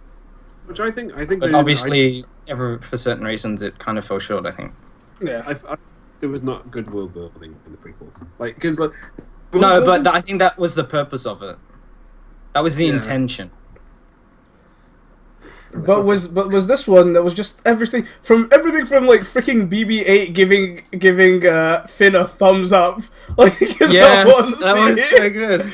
To them like celebrating that shot that they made that they should never have been able to make in their lives, like just the little things that made the characters feel like real people, you know. I felt like they did incredibly well. They did with BB-8. Oh, I love BB-8. Like I love him replacing, so much. Like R2D2 was great. Yeah. But the fact that they made people love a whole new droid after R2D2, yeah, they did a really good job. I was actually reading yesterday, or maybe it was on the way home, that BB-8 was an original design for the original trilogy. Oh. But they couldn't make it work back in 1970. Yeah, I'm not surprised. That's why they went with R2D2. Ah. That film was Sorry, Luke, I cut you off. I felt like counting down every time. Like they went woohoo, like the same way that Luke did in like A New Hope. Yeah. Where like him and Han are doing the shots because like they did that so many times during the movie, and I loved it every time they did it. That shot sold me. So that was that. I want the scene where you did it flipped in your head and you were like, this is actually a great Star Wars film. Or like, because I don't know about you guys. I imagine Josh was probably kind of a bit like me. I don't imagine Luke was. But like, was all the hype that is built around a film like this? Like, I went in skeptical. Like, I went in making sure I had no form of rose tinted glasses on at all, and it took me a while to like open up and sit there and just enjoy it, like, and not be like kind of reading into it a little bit. And it took me until Finn and Ray, who is the main female lead, and Finn is the main male lead. It took me until that scene where she freaking stalled the Millennium Falcon in the sky just to flip it over so that they could get that shot off because the gun was stuck. Like, when that scene happened, which is pretty early on in the movie, that was it. Like, I was like, oh my god, this film is amazing. I'm done. Mine was just for yours. What was yours? For me, when it felt like a really good movie was when they were running towards that spaceship, and he's like, "What about that one over there?" And she's like, "Nah, it's a junker. Like, that's a piece of junk." And then like it blows up, and it's just like, "Let's take it." And it's the Millennium Falcon. Yes, like, did not expect it. I tell you what, did not expect it. No. I was like, "Oh, I guess they're really gonna get to that ship," and it blows up. It's like the piece of junk, and it like cuts across. Yeah, it's the Millennium Falcon, and it's because of it's a joke, but it's like it. I don't know, it's reminiscent of the old movies because everyone would be like, oh, that Millennium Falcon's a piece of junk, but all the fans are like, it's amazing. Yeah. It's amazing. Because it's like a tuna car, like you get like a piece of crap and like Han just put all that love and effort into it and he made it like a really good vehicle on the inside. Like, but that's not something that you can tell from the outside. Sorry, go on. I was just going to, one Millennium Falcon fact from this movie. The antennae is different because of what happened in Revenge of the Sith, where Lando Calrissian's like, you know how Han said, don't get a scratch on it? And then like he's flying out of the Death Star and like the antenna gets ripped off because he can't just squeeze under. Yeah, that's why there's a new antennae on the top. And it's just like, it's a nice little like reference to the last film. Just going off what Zach said, that was a great shot. I was just going to say that. The one where Kylo Ren stops the blaster shot just like in mid-air. And like the Force CGI is amazing because it's weird to say that because like it's an invisible thing, but like you see those like little ripples in like space-time around people as they use the Force, and it was beautiful. And that when he stopped that blaster, it was just like visually beautiful, and like it also showed you like how powerful this guy because that's. The villain, what's freaking? I'm blanking on his name. Kylo Ren. Lord Snoke. Oh, okay, never mind. No, Kylo Ren, like just like the apprentice, you know, like he's strong. Like he like his like the Force runs deep in that kid. Like really, and we can say why. Yeah, we can too. I didn't think. Hang on, I didn't think that it was possible to stop a blaster shot in the first. No, yeah, his Force is like at least. I haven't seen the prequel, so I wouldn't know. It's stronger than anything I've seen represented in the trilogy. Like there's a scene where he praises Darth Vader, and he's like, "Make me as strong as you, keep me in the dark," which was also like such a good scene. Like, because it's such a weird twist on like he's begging that the light doesn't tempt him. Yes, which is so weird. Which is what happened to Vader. Because Vader, yeah. Oh, by the way. Kylo Ren is Vader's grandson. He's Vader's grandson. He's Leia and Han's son. He's Leia and Han's child. Yep. And he has an obsession with Vader. Like, I saw a J.J. Abrams interview after the movie came out just to be like... It's like, people are wondering why... Because Vader turned to the light, why does Kylo Ren not be like... Why? Because he doesn't care about that. He cares about Vader. Sorry. No, I was just going to say, that's exactly what I was thinking during the movie. I was like, does he not know what he did? Basically, the way he views it is that Vader was seduced to the light side instead of seduced to the dark. And that's why, like, he was in his room, like, basically praying to Vader, going, like, keep me strong, keep me in the dark. Because he was getting, like, inklings of good in him, and he sees that as, like, seduction to the other side. Which is interesting, like... Luke, do your whole point of view thing. It's just like, you know, if you look at it from the other point of view. Yeah. But yeah. What I said was true from a different point of view. Fucking Obi-Wan. You're crap. It's like, you told me my father was killed by Vader. What I said was true from a different point of view. It's like, just shut up, Obi-Wan. Yeah, you Tell can. the kid the truth. I think that's why. I think that's like speaking to Zach about like when he like when she escapes, and he has like a fit. Like he throws a temper tantrum like a child, right? He is a spoilt brat. Like he clearly hasn't learned to manage his anger, and I think that's one of the reasons he's so strong with her, because like the Force just feeds on that, and it's just like all of this power. I think as well because Vader felt angry, but he was also sad a lot because of how he was under the impression that he killed Padme, he killed his kids. So like Vader's anger was more of a not just outrage, just like I'm sad. I'm sad because this is what I've done, but I'm going to live with what I've done, and I'm going to be the man that Palpatine wants me to be. Yeah. But like with Kylo Ren, he just wants to be evil so badly. He tries so hard at being evil. That was such a great scene though. Like Vader, the fact that like that they knew everyone around him knew exactly what he was like. And they were like, yeah, we're not getting involved. The stormtroopers just turn around and walk off. He's like, he's having another fit. You don't want to be in that room when that happens. Yep. Yeah. Oh, it's so good. Such a good film. What was your what was your favorite moment? Well, my favorite, the jungle. Like the 3 moments I cried. Wait, I cried. What was Josh's favorite moment? Just so we can go for your favorite moments. I can't really pick a standout moment. That was a moment to me. That was a moment. I'm still kind of reliving it, to be honest. I want to go back and watch it again. Oh, dude, I ran that movie through my head, and it was my brother like 20 times after we left that theater. Like, we couldn't shut up about it. My favorite moment was when, like, and this is the biggest spoiler in the entire thing, was when Han was killed. Yeah. And the thing I loved about that, like, other than, like, all the emotional stuff in that moment, was the cinematography. Like, the way they used the dying sun in the background to represent, like, the light dying in him, and, like, they had the light side across, like, one side of his face, and the red glow from, like, the reactor cores, like, on the other side of his face, and as the sun just got eaten away, the light was just dying inside of him. And then it turned. And then you knew like that whole lighting where it just went dark and it was just the red on his face. And it was like, we know which way he's gone. Yeah. Yeah, exactly. I mean, even before that, like shivers. Even before, like when he was deciding whether or not to follow him across that tiny fucking thin ass bridge with no railings, you were like, no, just don't bother. Just walk away, please. It's because Leia asked him to. I know. Damn. Fuck. It's as well as like what he saw about like when he saw Luke. He knows Luke got through to Darth Vader, so like I get why he'd believe he had a shot.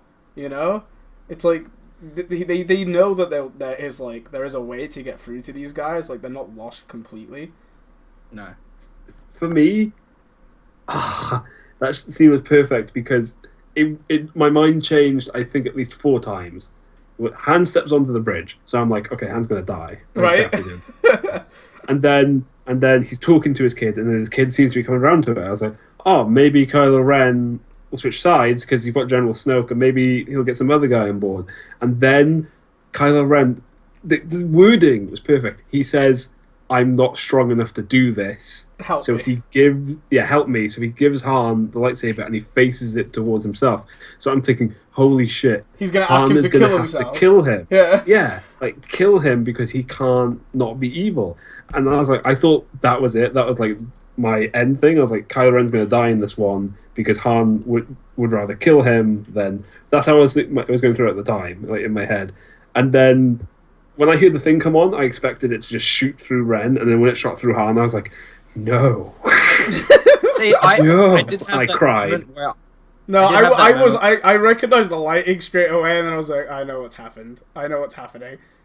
I did have that moment where I thought, like, Kylo Ren did want Han to kill him, but it was only for a brief second. That whole time I'm thinking he's playing him. There's no way. See, I don't. And then I wouldn't say he was playing him. I do think he kind of made his decision. It was in the wording. Like I don't think, like, I do think he was struggling with that decision. I don't think like it was, like when you say playing him, it just sounds way like pure evil. like pure like I just want to kill my father. Lol. I'm gonna get him out to this bridge and I'm gonna pretend to be sad about it. But I don't think that was all pretend. I think there was like an actual struggle happening inside of him, and he just was like, oh god, this is it. If I kill him, if I do this, this struggle will go away forever. I'll be dark forever. And then he pulled that trigger, and it's not gonna play out the way he wants it to. Like he's not gonna just be like evil now, full stop, as much as he wants to be. Am I the only one who thought Chewie died I'm in aware that scene? Hmm? Huh? Am I the only one who thought Chewie died in that scene? Where Chewie goes, "Urgh," and then presses the button, and then you see the explosion happen. Oh no, I didn't. And you don't see him get out of the base. I thought, oh, Chewie died in that explosion. I didn't get that feel. But he didn't. I know he didn't. Yeah, I know. Oh my god, when Chewie flew the ship down to go pick up Rey and Finn, and he was on his own, and my heart broke. Yeah. I was like, that's when it hit me properly. Like, when Han died, it didn't hit me fully, that, like, Han is dead now. But, like, when I saw Chewie in that ship alone, I was like, oh god, it's like, that's his brother, man. That's... No. It was really... The rest of the movie was, for me, I was just in that whole mindset of knowing Han had died. But they did really well afterwards by trying to pick you back up. Yeah. Like when R2-D2 popped to life and then you finally got to see Luke, even though I thought it wouldn't be at least for another 1 or 2 movies. Can I say, I am so thankful for that. I'm so thankful that they could have just been like, and the next movie is the journey to search for Luke. Yeah, like, they could have that's what I easily thought. just done that. That would have been a boring movie. That would have been a boring movie. That would have not held my that kind of plot would not have held my interest. I'm glad. I'm gonna say I'm glad they didn't let Luke talk. Yeah, I'm glad they cut it off where they did, because during that movie, the entire time I was like, when's this? There's so much happening. There's so much happening. Stop. You need to save stuff for the next movie. Stop it. Yeah. I was like, and then they met Luke, and I was like, really? You're gonna have like the entire Luke scene as well in this movie? And then like Luke's about to open his mouth, and then it cuts, and I was like, good. You did good. I'm proud of you.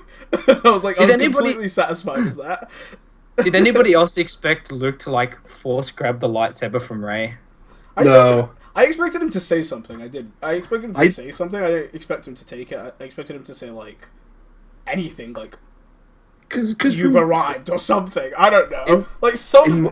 I've been waiting. Something, right? In my head, I didn't seem to do it because like Luke has been under enormous pressure. He's the last Jedi, and he is now.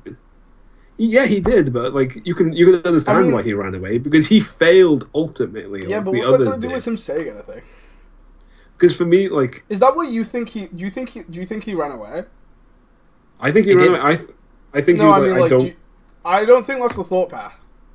Personally, I think for him, I think for him it was all of his Padawans were killed. Yeah, and he failed the ultimate price. So I think he was just like, I can't. And the other Jedis, they always said that emotional attachment was the thing that would kill us off, and it did, because that's how the Jedi felt to begin with. Anakin got attached to Padme, and because he was the chosen one with unlimited power, he eventually led to the dark side of the Jedi. So I think in Luke's head, he was like, I need to get away from Leia, I need to get away from Han, I need to get away from all of these attachments that I have and isolate myself. Yeah. So yeah, he did. In my eyes, that's running away. What I think happened, what I think his thought process was. I agree. I think he felt guilty, of course. Yeah. But like, I think after that incident happened, where Kylo Ren killed all of the other like trainees and kind of like just went fully dark, I think Luke understood that he never finished his training.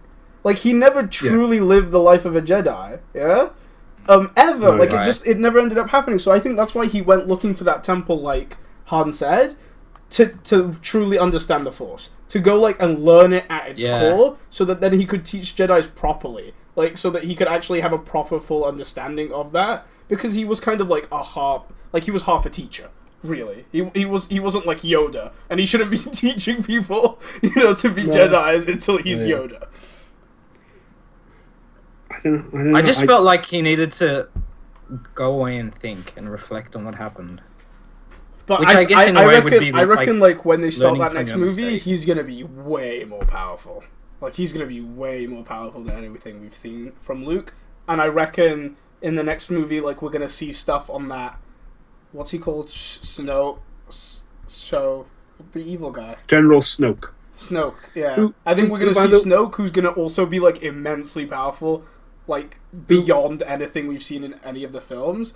And I think he will have, in the next movie, trained Rey to a certain level. Like, in that meantime. That's what I think is going to happen, personally. I'm just gonna say that there is a bunch of people who are being like, oh, General Snoke's massive, General Snoke's huge. He's not! It's a hologram! Yeah, I know. Like the Emperor Palpatine did the same thing. He did the exact same thing. Yeah, I'm with in the Zach. original That's trilogy. exactly what I thought, Zach. Like, it's a pilgrimage. He's gonna meditate. He's gonna learn about the Force, become like a proper true Jedi, and then come back with that knowledge that he's gained. Josh, I feel like you wanted to say something. No, I'm pretty. I just thought that he needed time to go away and reflect over what happened. Because he obviously would have felt guilty. Yeah. And he had failed.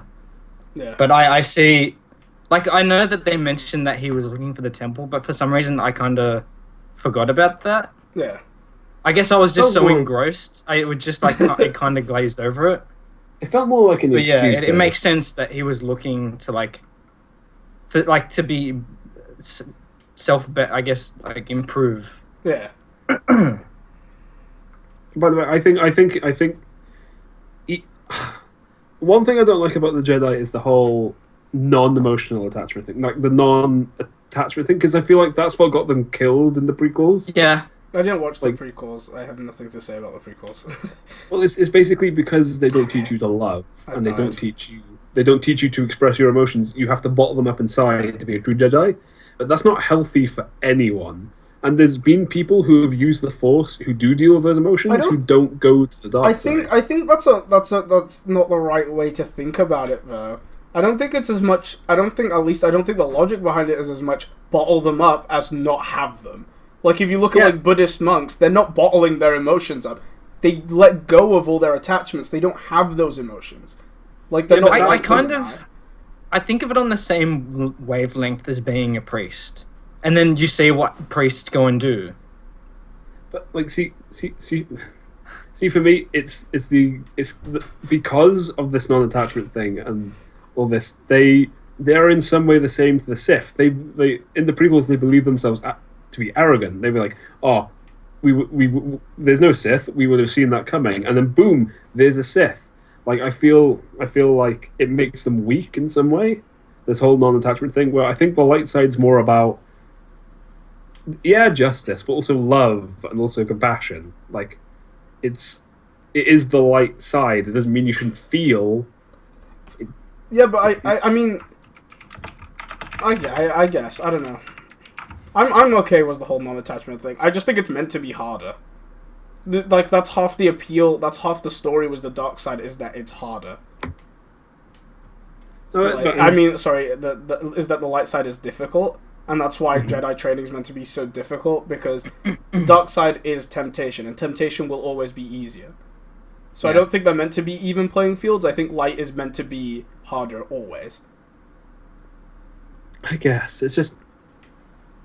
It's always felt like the Jedi that have performed the best for me have the ones that have felt like Yoda. As much as he hates to admit it, he does feel a bit, you know. Oh yeah, like, he does feel for his students and everything. And Obi-Wan Kenobi, other than Anakin, one of the closest Jedis to just be outright expressing that he thinks that you do need to care about people and everything. Yeah, he was a great Jedi as well. But Mace Windu, the guy who's zero tolerance, no, you don't feel, you don't do anything with attachments, he's the one that gets killed by the Emperor straight away. Or Mace Windu. Yeah, Mace Windu was like good. Mace Windu. And I understand that from his perspective, he was doing everything right, but I feel like his harshness was what ended up making him weaker. It's kind of the whole, the more that you force something, the less you want to listen to it. Yeah. So the more likely you are to rebel against it. And that's very much the vibe you get from the prequels. It's you can see why they failed. Even though they've been around for thousands of years and there was peace for the most part. You can see where the demise. It was their own fault. Yeah, because Anakin, for example, they were like, no, he's too old to train. That because basically, from their point of view, he's too old. He's got too many emotions. He can't be a Jedi. Like to the physical world. Yeah, he's like, he can't be a Jedi anymore. But it's kind of the same, like, because what they were doing with kids is kind of the same as what the First Order were doing with these stormtroopers, taking people as babies and then making them into weapons. Yeah. Like, the Jedi have no reason to fight, ever, because in their eyes... Well, it's a religion. It's messed up, man. Yeah. But that's why I think Luke's going to have this new Jedi Order where it's like, you can love, you can feel, because the love that you feel... Like, the love Anakin felt for Luke is what turned him back to the light side and killed Palpatine. That is true. Like, and the love for his children is what was like, I'm going to save him. You could still argue it'll still be more difficult. Like, it will still be more difficult, because managing love can lead to anger. Like, if you kill someone loves, or if, like, you know, torture, all of that stuff, like, positive emotions can turn to negative emotions really easily. So you could easily argue that, like, it can be based on positive emotions and still actually have, like, a difficulty curve that's way higher than the dark side, you know? Yeah. I know. I just feel when you tell someone not to feel, it just makes it easier for them to rebel. Like Josh said. Oh, Andy's. Yeah, I mean... Everyone sucks except for Kamal, Josh, and Andy. Yeah, they do. and Andy's here. Hi, guys. Hello. We're doing Star Wars spoiler talk, so you might want to, like... Oh, God, Niall's a giant! Frick, this is not what I need in my life. Anyway. Did anyone else cry but me? Am I the only one? I don't cried? really. I could have, but I didn't.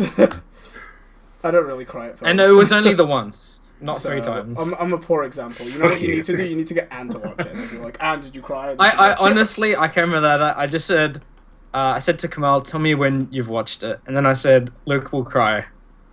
Yeah. I cried during the opening when the music swelled. The chat. From just like Does just anyone the kind know of anything about Snoke? No, I've never. I never knew. I was wondering if there was anything like in the prequel material that would have suggested to it. No, I had no clue. I feel like he's similar to Palpatine in Empire Strikes Back. Like he exists, but you don't know that much about him. Like, where did he get taught? Like, how did he know? Like, because he clearly has good knowledge of the Force. Like, was what he's done with Kylo Ren. Like, I don't know. Yeah. Neither do I. I feel like he may be a really old Sith. Or he's an alien race, so he could be ancient. Like, yeah, he could. Sorry. No, I'm just curious to know, did anybody else think he was a giant person? For like a second. I thought it was really odd. I just for like a second, and then I noticed it was a hologram. But I did for like a second. Not gonna lie. No. I didn't pick up it was a hologram until they made it everybody aware that it was, but the whole time I thought, this seems off. There's no way. Yeah. And then when they revealed, I was like, okay. For the first second of his appearance, I thought he was a Force ghost. Like, I thought he was like a Sith Force ghost. I was like, no, no, please. Why would he have a chair? that was my logic behind it. Come on. The Sith are just like, I want a chair. It's like the Force is like, okay. He's talking to all the clone trooper ghosts. Bring me a chair. Okay. But yeah, just. Can we talk about how Finn is like one of the best characters in that entire film, and his whole like descent from stormtrooper to like a human is so well made and so well written. Wait, can I just say the 3 times I cried? Yeah, okay, yeah. I know you want to do this really badly. So the opening and the music time.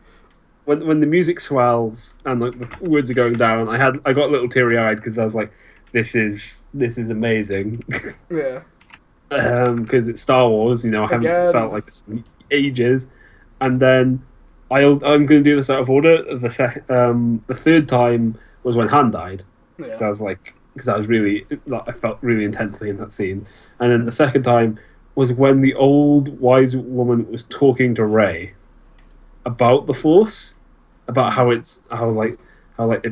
basically like how Obi-Wan said to Luke, like, It surrounds us. It penetrates us. Like believe. Oh, in I the love force. her. I love the woman. I love the old woman. She's so cool. Anyway, go on. During that scene, I felt like a kid again. I felt like I was 10 years old and I wanted to believe in the Force as a kid. Because I really did want to believe in the Force as a kid. I wanted to believe I could move things with my hand. And when she said that, there was me in my seat, and in the seat next to me, there was 10-year-old Luke, and we were looking at each other and we were like, this is amazing. And when I was going to bed last night, I was like, Force, believe in the Force. and then I woke up and I was like, I'm 20. And Damn it, I can't be giddy like this. I'm 20. and I'm an alcoholic and I need to hate things. So, did anybody else feel like that one movie was 4, 5, and 6 combined into just one movie? Kinda. Yeah, I think Like, I just saw references to the original trilogy everywhere. there were Like references the everywhere. kind of like That's what kind of like the way things. That's what I was gonna get. Yeah, I was gonna get into like Played out. real critique. Like instead of us just drooling over the movie, because we could do that all day. Let's be honest. Yeah, I know. See, I feel like that was J.J. Abrams' way of selling you on this movie. Yeah, that's Yeah. what I'm with Luke. I feel like he was trying to show the fan base he knows. It's like, I know Star Wars. I know what it feels like, and I'm with you here. Like, and I can do this. You know. At the same time, I wonder, does that take away from should that take away from the movie? Like, because so much of the plot lines, like you understood and you saw coming and you felt them. You know? So it was like the Death Star. This was the Death Star, and then this is their weapon. So it's bigger. Yeah. So So Yeah. so what? It's bigger. that's the thing. Like, I was gonna argue like a Death Star like weapon. You know. To be fair, there's something that I don't feel like a lot of people have talked about. Like, if we talk about the First Order and their goal, which is to destroy the Republic, they did it. They won. Yeah. Like, everyone comes out of that they- movie all happy like they won. They lost. There was one Republic planet left. Yeah. They freaking lost. They just, like, Yeah. annihilated an entire freaking solar system. Like, See, what the general feel I'm getting from the First Order is like they're like the Empire's fanboys. It's like, we want to be them. You and think like so? that's why they built the Death Star, because it's like it's the only thing they know. I don't get like that they make the first Death Star, it blows up, and then what's their reaction to the first Death Star blowing up? Let's make a second one, guys. Oh, you mean the But Empire? let's make it bigger. Because Yeah. that was the problem with Are the you first talking one. about It was the? just too small. Are you talking about like the original 2 Death Stars or this Star Killer? Well, this is what I'm saying. Okay, so you got the first Death Star, which the Empire made, and they're like, yeah, this is amazing. It took out Alderaan, and then it blows up. And It then was what's amazing though. That's the thing. know. I think a lot of people look at it and they go, "I want a unique plot point," but I'm thinking, I'm an army. Right, I'm an army general. I can build a weapon that blows up freaking planets. I'm gonna build that weapon. I'm gonna build that weapon every bloody time. Why would I build anything but that weapon? Like, how does that make sense? You just build it without the flaws of the last weapon. And that's what I mean. That's because that's what the second Death Star was going to be. The second Death Star was going to be the improvement without the exhaust port. Yeah. So that's why they had to go in during construction, because otherwise it would. freaking crap. Yeah. But anyway, okay, carry on. But that's why they had to go in during like construction, because there was no other way they were going to be able to do it. Yeah. Because they would have, and so that's the Empire's second thought. The Empire's second thought is, let's build it again. So of course the First Order is going to be like, you know what the Empire would have done? It would have made a Death Star. I don't think that's the case, though. I don't think you're giving freaking evil man. I keep forgetting his name. What's his name? General Snoke. General Snoke. I don't think you're giving Snoke enough credit. I think the only person in the First Order that is a fanboy of the Empire is Kylo Ren. See, I think that's the only person. I think everyone else is like a soldier and that's it. And I think the reason they built a Star Killer, I mean, outside of like the real world reason, which was, I want to reference the old movies, the reason in the movie was, it freaking destroys solar systems! That's why! The two...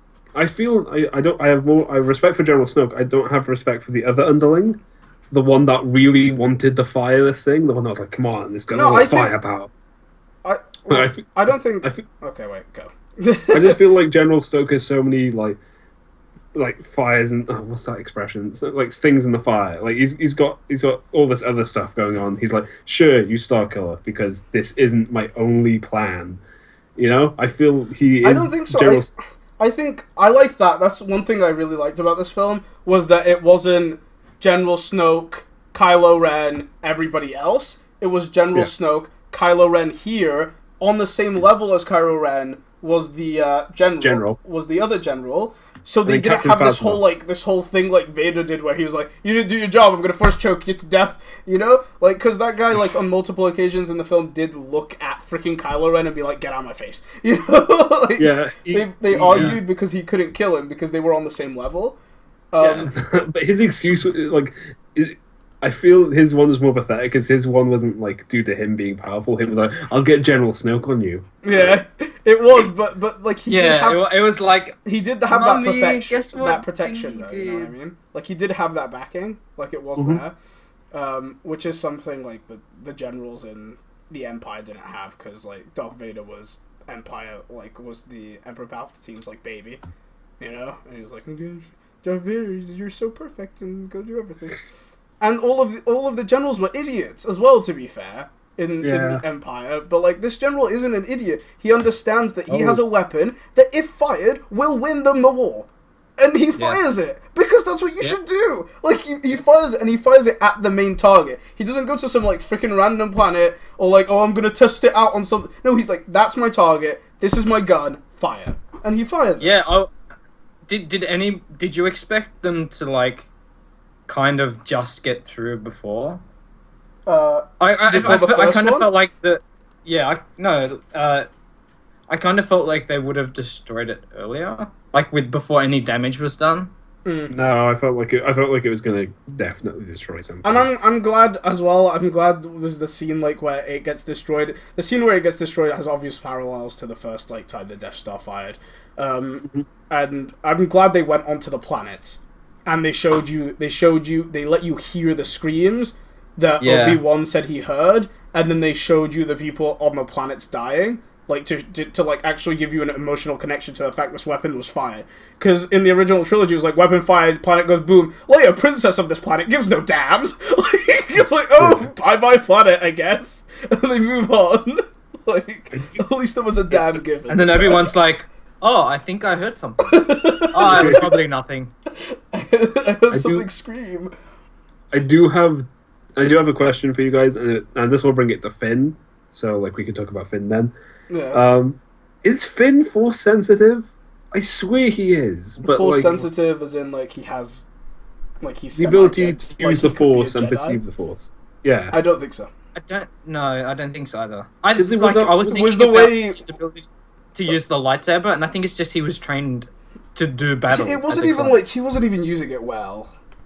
Like he was using it as if he was carrying a sword. Like it wasn't like anything next level like a regular Jedi would. But when that thing fired and it started hitting, you see him stop, and you see him like as Obi-Wan kind of did when he felt the planet blow up. You see him stop and then turn and then see what was happening. Like in my head, I thought that was just because he could see it. Like he could actually. Yeah, I mean they had that giant red streak just go across the sky. I know, but like I don't like he knew what it was. It was just like, what the fuck is that? Yeah, we would have noticed it.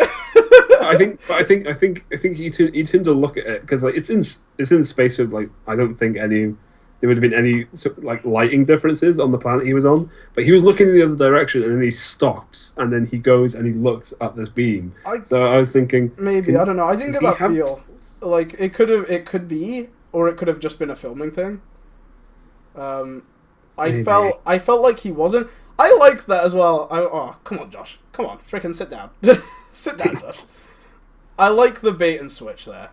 I like that was all of the trailers and all of the marketing material. They were like, "This is your new Jedi. This is the new Jedi, guys. It's gonna be a stormtrooper." And they're like, "Nope, it's the girl. The girl is the new Jedi." Suck it. I did like that.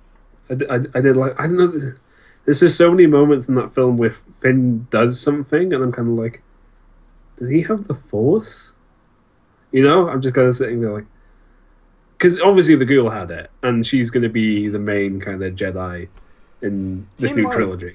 my brother. That's what my brother as well. My brother thought he might have it, and he was like, he thought that it was like obviously like she has the main draw, and my brother thought the fact that she didn't take the lights like when she didn't take the lightsaber because she was scared by like the whole proposition and she just wanted to go back to her planet, and like hope that her family comes back one day.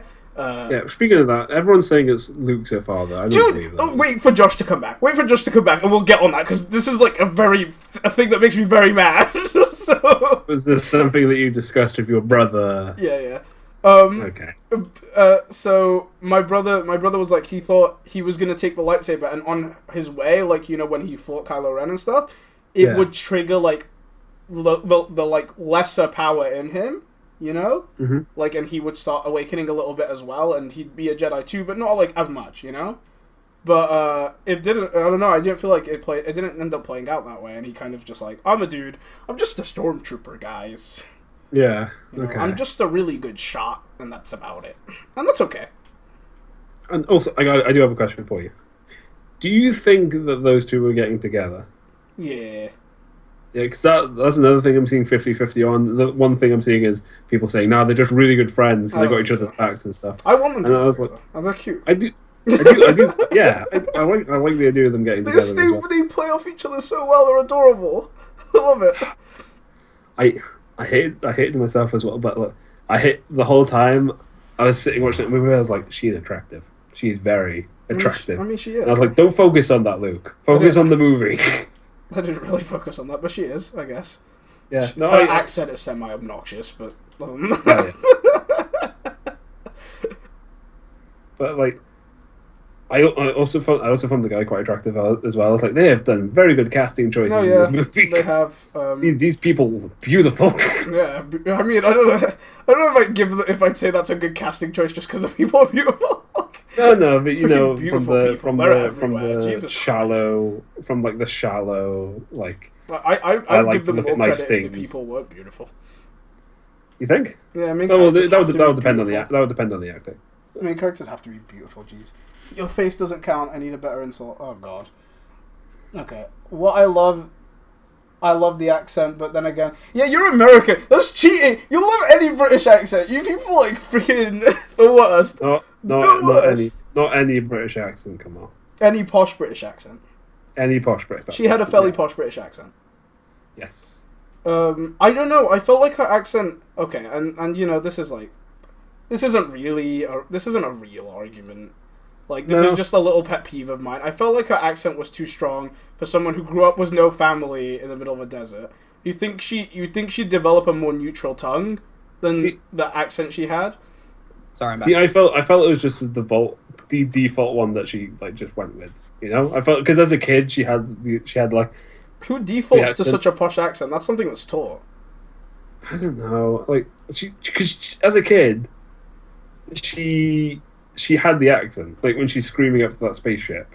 So maybe she just stuck with it. But I guess maybe like I said, it was just a pet peeve for me. I don't honestly really care that much. But accents in the Star Wars universe don't make sense. So yeah, I know.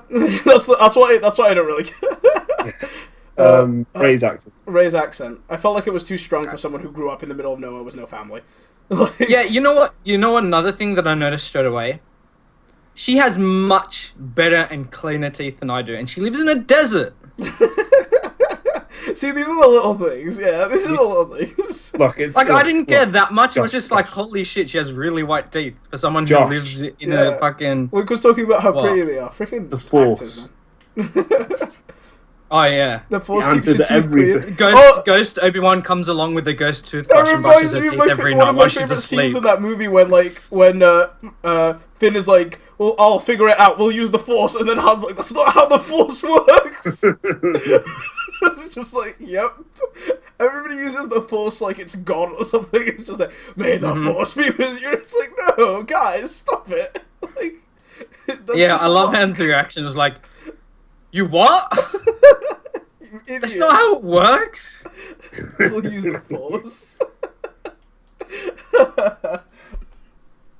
No, of course, Anne likes posh British accents. And thank you, Zach, for that compliment. They're really not. Like, I mean... But some people, that attractiveness is a perception. There's nothing special about them. No, Yeah. but it's just I like what that sounds like. Yeah, I know. You kind of with posh accents, you can't. There's like a stigma. It's like posh usually. It's so is like associated- socially Yeah. like the fact that so many people consider like posh British accents hot, and the fact that there's actually like nothing like linguistically special about them. Like the words don't flow better. There's no rhythm. There's no like increased rhythm like in their speech like was a French accent or whatever, which is why people find that more attractive. It's so obvious that it's social. Like it's just like every film just tells me that this accent is hot. It's now hot to me. Like since I'm a child.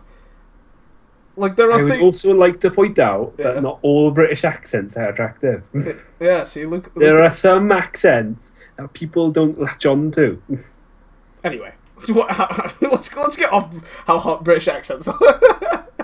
I was rather enjoying this conversation. Okay, look, you can keep doing that because I'm sure the chat will love it. But like, we can move on in that accent. How dare you? Okay, Josh, we were going to talk about something. We were waiting for you to come back. Yeah, Yes. sorry, I have to. Ray's parents. Yes. Is it What Luke? was your Is opinion? Luke her dad? Yeah. Is in your opinion?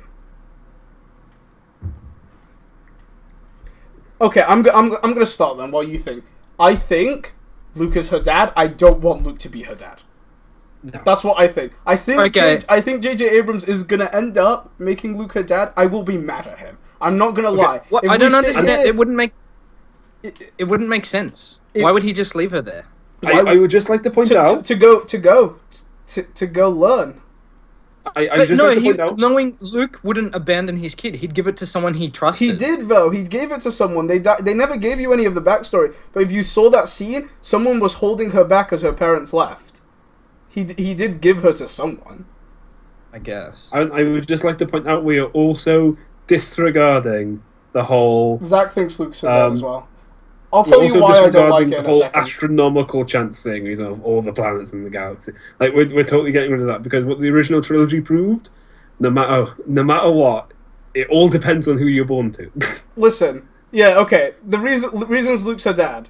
Firstly, they've being so freaking vague about her family, and like who else is there in the Star Wars lore that's that relevant that fans would know, right? Lando Calrissian. Okay. Secondly, she is strong as hell, and Luke's lightsaber called to her, right? And we know freaking hell. Apparently, the Force is genetic now. Full stop. Because everyone that's Luke's son is like everyone that's freaking Anakin's son is like mad powerful, right? Thirdly, Star Wars has always been Yeah, about but- family strife. Like it's always been about that. And Kylo Ren versus Rey would be a family fight. It would be son of Leia versus daughter of Luke. Like that's a family fight right there. And Yeah. Cousins clashing. okay, so the No reasons incest. I would hate it to be Luke's daughter, like those are the reasons I think it is. The reasons I would hate for it to be Luke's daughter is I hate that the Force and like the entirety of Star Wars is revolving around Skywalker still. Like, and I want Okay, it to expand outwards, but that's To just be my fair- personal opinion. Oh, that's your personal. Okay, I thought you were talking about it because I was going to say, to be fair, Luke is the chosen one. So no, not Luke. Sorry, Anakin is the chosen. Even if it was Luke, like either way, like it's Yeah. the point is that their family is chosen. Like, My mate was talking to me before the movie, and he was saying, because he was talking about the expanded universe, universe, which doesn't even exist anymore. But Punch him he in was the throat. he mentioned how at one point there were twins that were descendants from, I think, Luke and Anakin and all that, and Yeah. one of them turned to the dark side, and it got to a point where one of the twins ended up killing the other one. yeah. So this could be like a nod towards that if it does end up being. I just think- really I don't don't- want it to be. I just really don't want it to be. I feel because they've already. I don't want them to use the expanded universe in that way because They wipe it If out they just did to so- steal it. Like, yeah, it's kind of scummy Yeah. to be No, honest. I mean, I get it. I'm just saying, like, Yeah, I know. when you mentioned that, it just like because my mate brought it up the other day, Yeah. he just reminded To me be- of that. to be fair to Josh's point though, I mean, Han's Well, the son, thing is, sorry, go on. Han's son did become a Sith in the expanded universe. Like they had 3 kids, and one of them became a Sith. His son. See, I don't. I feel like if J.J. Ugh. Abrams did use that, I don't feel like he'd be stealing it because I don't think it was his decision to remove that. I think it's his way of going, look, I acknowledge that actually some of the things you've created, I actually enjoy, and I kind of want to incorporate that somehow. I just my thing's more of a, because they were so outright in saying not canon, it's not canon anymore. It's a separate own universe type deal thing, whatever. Yeah. Plus, like at the end of the day, like someone wrote that story, and then and had a copyright on it. Like you know, I mean, I get it. And also possibly explored it to its fullest potential. That's my thing as well. It's like, I'm okay with with kind of lending from the expanded universe, but when say the expanded universe has already explored something to its potential, it's like, well, I'm not interested anymore. If you know what I mean. Yeah. I've already seen this. I've already read this. I already kind of understand this. I would rather see a new twist in a movie rather than see something that they're just redoing from the written thing from beforehand. I mean, I get it. I'd hate if they did take straight from the expanded universe. Finn, because Finn is so new. Finn is so new. There are so many good things in the extended universe that just don't exist anymore. Yeah, I agree. And I know it would suck for them to kind of play on that, but it's kind of good as well in a way, if you know what I mean. I think the case. I get what Luke's saying. I get what you're saying. I think the kind of the compromise would be to learn from it, but not to take an entire story arc from it. Yeah, you know? It just sucks that this I was reading about, I think it's called the Thrawn trilogy or something. It was someone. It's I think one of the most well-known fanfics based off Star Wars.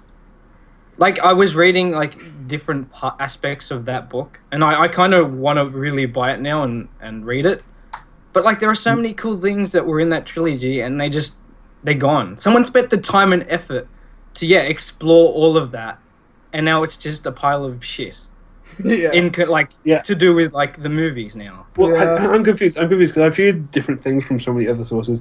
I don't know if you guys will know, but I really want a concrete answer on this.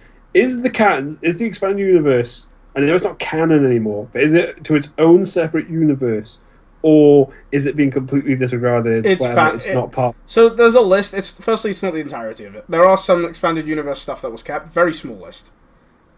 Secondly, the stuff outside of it can be considered fanfic. That's it can be completely stripped.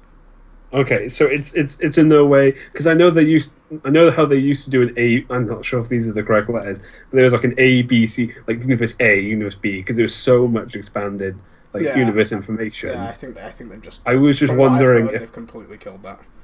But okay, that's just what I've heard. Again, maybe I'm wrong. That being said, though, it wouldn't surprise me if Disney. You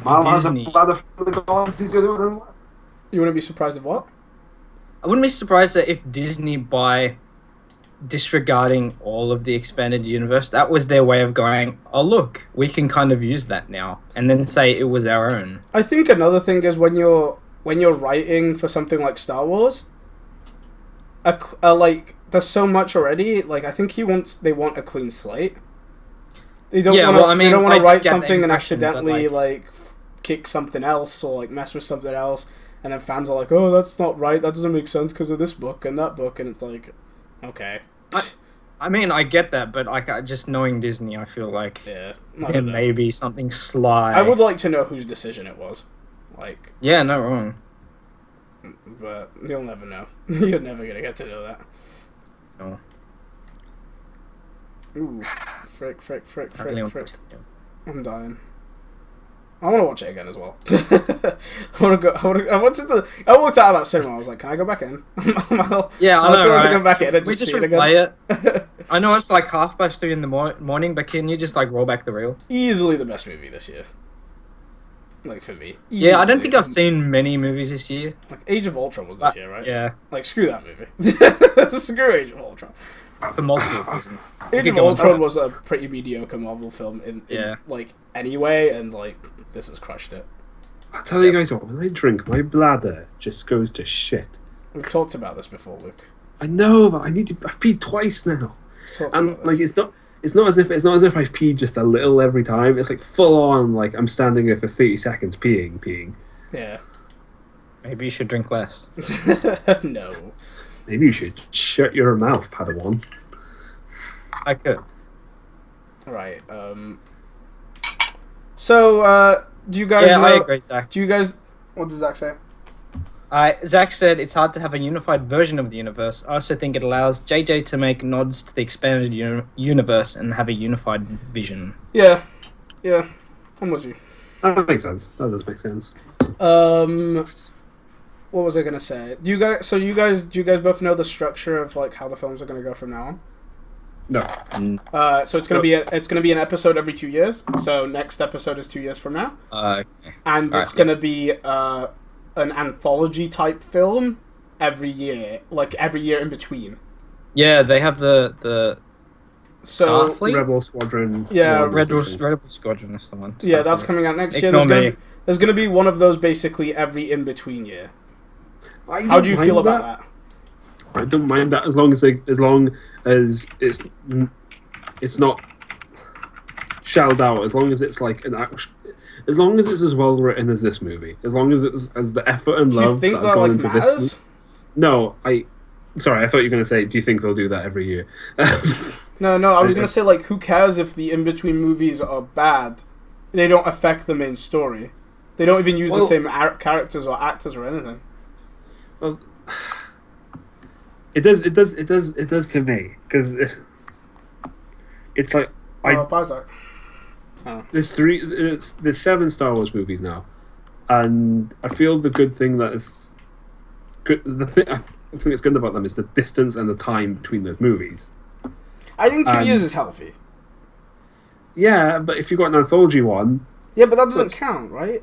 I know it doesn't count, but it's going to be a Star Wars movie that I'm going to see. I don't want to get Okay, no, I agree with you. Like, Star Wars. like it should be good, but I'm saying it's like if that movie comes out next year and it's rubbish, it's not going to affect my opinion on this trilogy. Like it's outside. Yeah, of that I for agree. me. I agree, just because I'm aware that it's disassociated. Yeah. And because, but like I feel like the general public might not view it that way though. That would be my only concern. Because those in between movies, let's be straight, they're made for money. Yes.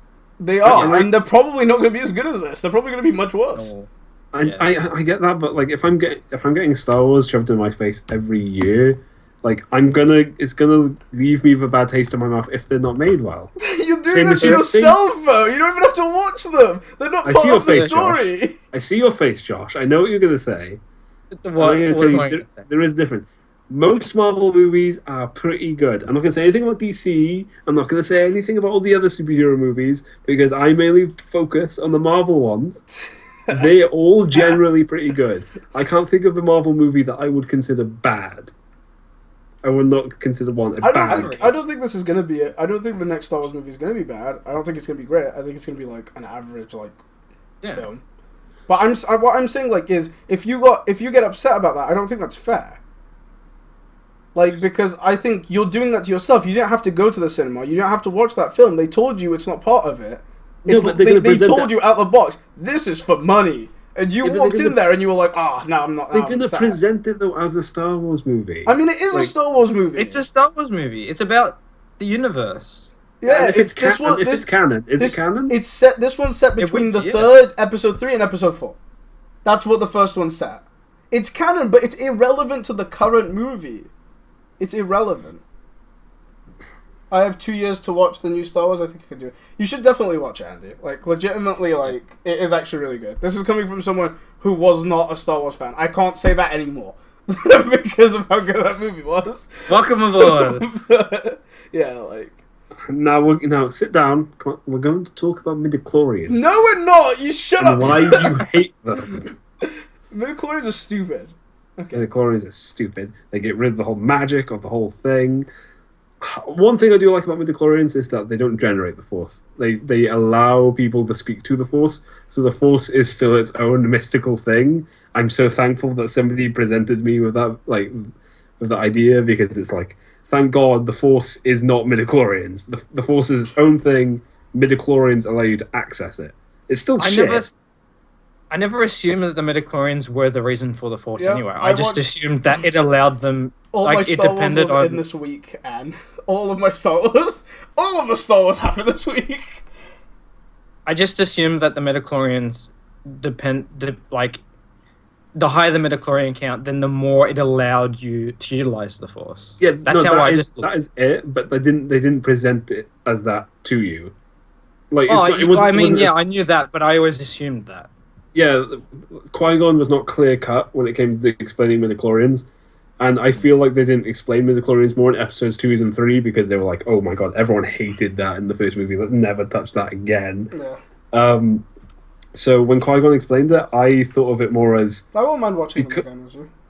Because... Sorry, I'm talking to because Obi-Wan explained it as all living beings generate the Force and like contribute to the Force, I always thought of it in my head as... When I watched that first movie, The Phantom Menace, I thought, so midichlorians produce the Force. Okay. Yeah. And that's why it was much worse in my head than it actually was. So, what? Okay. From here on out, we agreed that you should watch 4, 5, 6, then 7, and then... Because there's a period where there's not really much, you should go back and watch 1, 2, 3. I personally, like, I'm very happy with not having seen 1, 2, 3. Like, and I don't know that I want to ruin that for myself. Like, so I'm probably never going to touch them. I'm going to be honest. It tries to be a political drama. Like, and I know a lot about 1, 2, 3. I think I know enough about 1, 2, 3 just from like other people. I don't know if that's going to be true for everyone. Yeah. Don't watch. Don't. I mean, if you're a Star Wars fan and you want more Star Wars, I guess watch 1, 2, 3. I mean, personally, I prefer the original trilogy, but I enjoy watching 1, 2, 3 just the same. I mean, the fights alone in 1 and 2 are great. The fights are great, but when they do the world building, Josh, where they like try to present this universe as it was before episodes 4, 5, 6, it falls apart.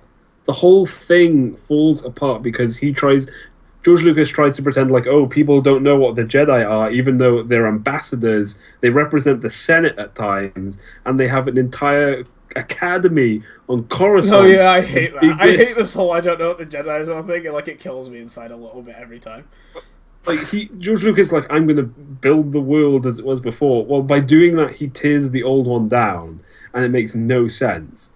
Also, like, I mean, I'm speaking from stuff I've read. I hear a big complaint is that they don't feel like Star Wars movies, and I heard a lot of praise for this film was that, like, it actually felt like you walked into it, and I can like attest to the fact that it felt like it was part of the original trilogy. Like, it felt like it came from it. It had the same DNA, you know? Because George Lucas was like, okay, well, the original trilogy is this, and then the prequel is going to be about the war.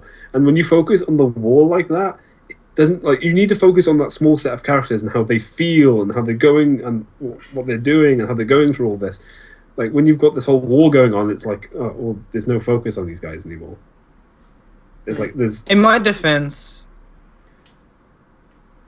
I like Star Wars and I don't mind. Okay, that's what? What did he say? I don't mind them. I haven't seen like them. I'm not saying they're great movies. I'm not saying that they're comparable to the original or even this one. I just like them. I just think it's just more Star Wars. Yeah, that's fair enough. And the main argument I hear for this is, well, I liked it. I watched them as a kid and I liked them, and that's fair enough because as a kid, you Josh just said you liked them. For Star Wars. I'm complimenting Josh on his thing because he's saying it now is I like them now. The main argument I usually hear from other fans is, I like them as a kid. It's like, nostalgia is a real thing. Yeah, I get that, but like, I mean, technically, you kind of mentioned nostalgia earlier when you said you turned to 10-year-old Luke and you were like, "This is amazing." Yeah, because it was like the original trilogy. When I look at the prequels, I do not associate the original trilogy with that. I was like, well, he's called Anakin, but I don't feel like he's Darth Vader, and I don't feel like Obi-Wan is like Ben Kenobi. They feel like completely different people in my eyes. Ben. That was the one thing, was all of the Star Wars that got spoiled for me, Ben never got spoiled. Nobody ever calls him Ben. No. I prefer Ben. Screw Obi-Wan. And the thing is, Luke, all he really calls him Ben. He never, like, switches to Obi-Wan. No. Because he's always known him as Ben. Yeah. It's like I wouldn't start calling you Timothy. Yeah, I get it. It's just like I'd never heard of him being called Ben before I watched it, and I'd heard about everything else. Like when I watched, It's such a small detail. what I know, but I'd heard about everything else. Like those movies were just And- filling in okay. tiny cracks. Like when I The watched fact them. that the fact that you didn't know about Ben and Luke calls everyone Ben. Yeah. Does that make that scene on the bridge even better for you? Which Yeah. which Because he Where doesn't call him Kylo oh yeah. Ren. He calls him Ben. Yeah. Such I love Yeah. I love that. That was unveil. It was great. that was so good. It was. I also I love the majority of scenes of Chewie because Chewie's been this kind of fearsome creature, but also the comedic element. So like when he's getting his arm stitched up by the nurse, and he's going, Yeah, it's like, Yeah, oh, she's yes, like, you oh, were that must very have been brave. really difficult. Yeah, he's like, You were very brave. Because I think she's aware that like she has to talk him up, so like, because he doesn't like anyone touching him. I like that everyone in the cinema for me, like when R2D2 shows up, yeah, everyone's like, oh, Yeah. R2D2, like you could hear like an active like in the audience, and for me it was C3PO. I've always liked C3PO more than R2D2. I think he's stupid and funny, and it was like C3PO shows up, I was like, yes, Like a robot would be, C3PO, yes. like a robot would be. A robot would not like act like a human. A robot Yeah. would be Yeah. like just ooh, okay. Yeah, go and do C3PO Yeah, I robot comes love in that. and he acts exactly like he would, and love I was so happy. I love that scene, you know, where it's like Leia and Han for the first time. And he just C-3PO's like walks in the look middle. who it is! Do you know who this is? You know this is Han, right? And Leia's like, they just look at him and they're like, oh yeah, okay, sorry, and he will kind of walk off. I love his things like you. I know you don't recognize me because of the red arm. And it's like Yeah, it's I love. sweet. Okay, every little thing that they referenced, Wait. it wasn't heavily referenced. It was just like a nod to Oh everything. and it was crap, great. we've gone way over time. I only just mentally processed that. How long? We're at 2 hours 20 minutes. Wrap up, guys. We're gonna Okay. pull it back in. Wow. We I are mean, super Star Wars wow. nerds. That's what I just learned. We could keep going. You know what? No. I've learned that No. for someone who's only just come into Star Wars, you're already a super Star Wars nerd. Dude, you don't like. I left that film, and I was like, okay, I got the feeling that everyone probably got when they watched the original trilogy, right? Yeah. But that was the first Star Wars film I'd ever seen in the universe that hadn't been spoiled for me in every way, shape, or form. You know? Look, like the thing I love most about Star Wars, and I know I'm keeping this thing going. No, Every okay. time, Everyone gets one last thing. You finish the sentence. You say you give the movie a freaking out of 10, and then you go to Josh, and then we're wrapping up. okay, all right. Okay, so first of all, 10 out of 10. Okay. For me, it hit everything I wanted it to hit. Yeah. I cried, I laughed, I Yeah. got angry. Yeah. But the thing is, I think it always makes a Star Wars movie for me. I feel like things have changed. Like I leave the theater, or because I was too young to have watched the old ones in the theater as a kid, I like DVD theaters. I feel like everything has changed. Like my life has changed in some way. Like that's Thanks for following, that's Ben. nostalgia, a welving momentum. Like all the momentum is just like that is amazing. That was. I'm going to be thinking about this for the rest of my life now. Wow, This such movie. a shock. Luke is a 10 out of 10. You know, just one last thing. Yeah. My mate asked me the other day, what set of movies, what like say like Lord of the Rings or like the original Star Wars trilogy. He said to me, what set of movies in like 10, 20 years time will people look back on and go, that was great? And at the time, I couldn't think of anything. It'll definitely be, I reckon, this set of trilogies for Star Wars. Yeah, they've managed to extend it like another freaking generation. God damn it, Star Yep. Wars. Just go away. Just go to sleep. Also, one thing I feel like that Star Wars has over Lord of the Rings, when I watch Lord of the Rings, I don't feel it's human. If you get what I it's- mean. I just, like, this is the first Star Wars film that I'd put in Lord of the Rings League good. I'm gonna be honest. Like, I enjoyed the original trilogy, but it wasn't that good for me. Okay, but when I watch Lord of the Rings, I can't. I like Star Wars because I can relate to everything that's going on to those guys. But like when I watch Lord of the Rings, I was like, oh no, Aragon. Yeah, He might or might not be king. Come on. Alright. Josh, your turn. Luke will talk forever. It was really good. I highly suggest watching it. It's 8 and 9 out of 10. I don't give it a full 10. I think it's full 10. Fuck that. But it was really good. Yeah. Yeah, I'm 9 out of 10. Honestly, 8.5, 9 out of 10. The only problem I had was how much it draws on the original trilogy, but I know he did that for the fans. As long as with the next movies, he doesn't do any of that, I'm completely cool with it. Yeah, it's almost like he was getting everything out of the way. Anyway, we've run way over time. You can follow us on Twitter or on Twitch. If you have any new suggestions for the next podcast, tweet at us. There will be a hiatus. So for the next week, there'll be nothing. But we'll be back but we on went the 2nd. over for you today, so... Yeah, to make up for that. Yeah, it was we'll on be back purpose. on this roughly the 2nd, I think. So not next week, the week after. If you do want to watch this podcast again, it will be archived on our YouTube channel. Everything's in the bottom underneath. And thanks for watching. Bye. Bye. I love you. I'm going to stop it a bit later.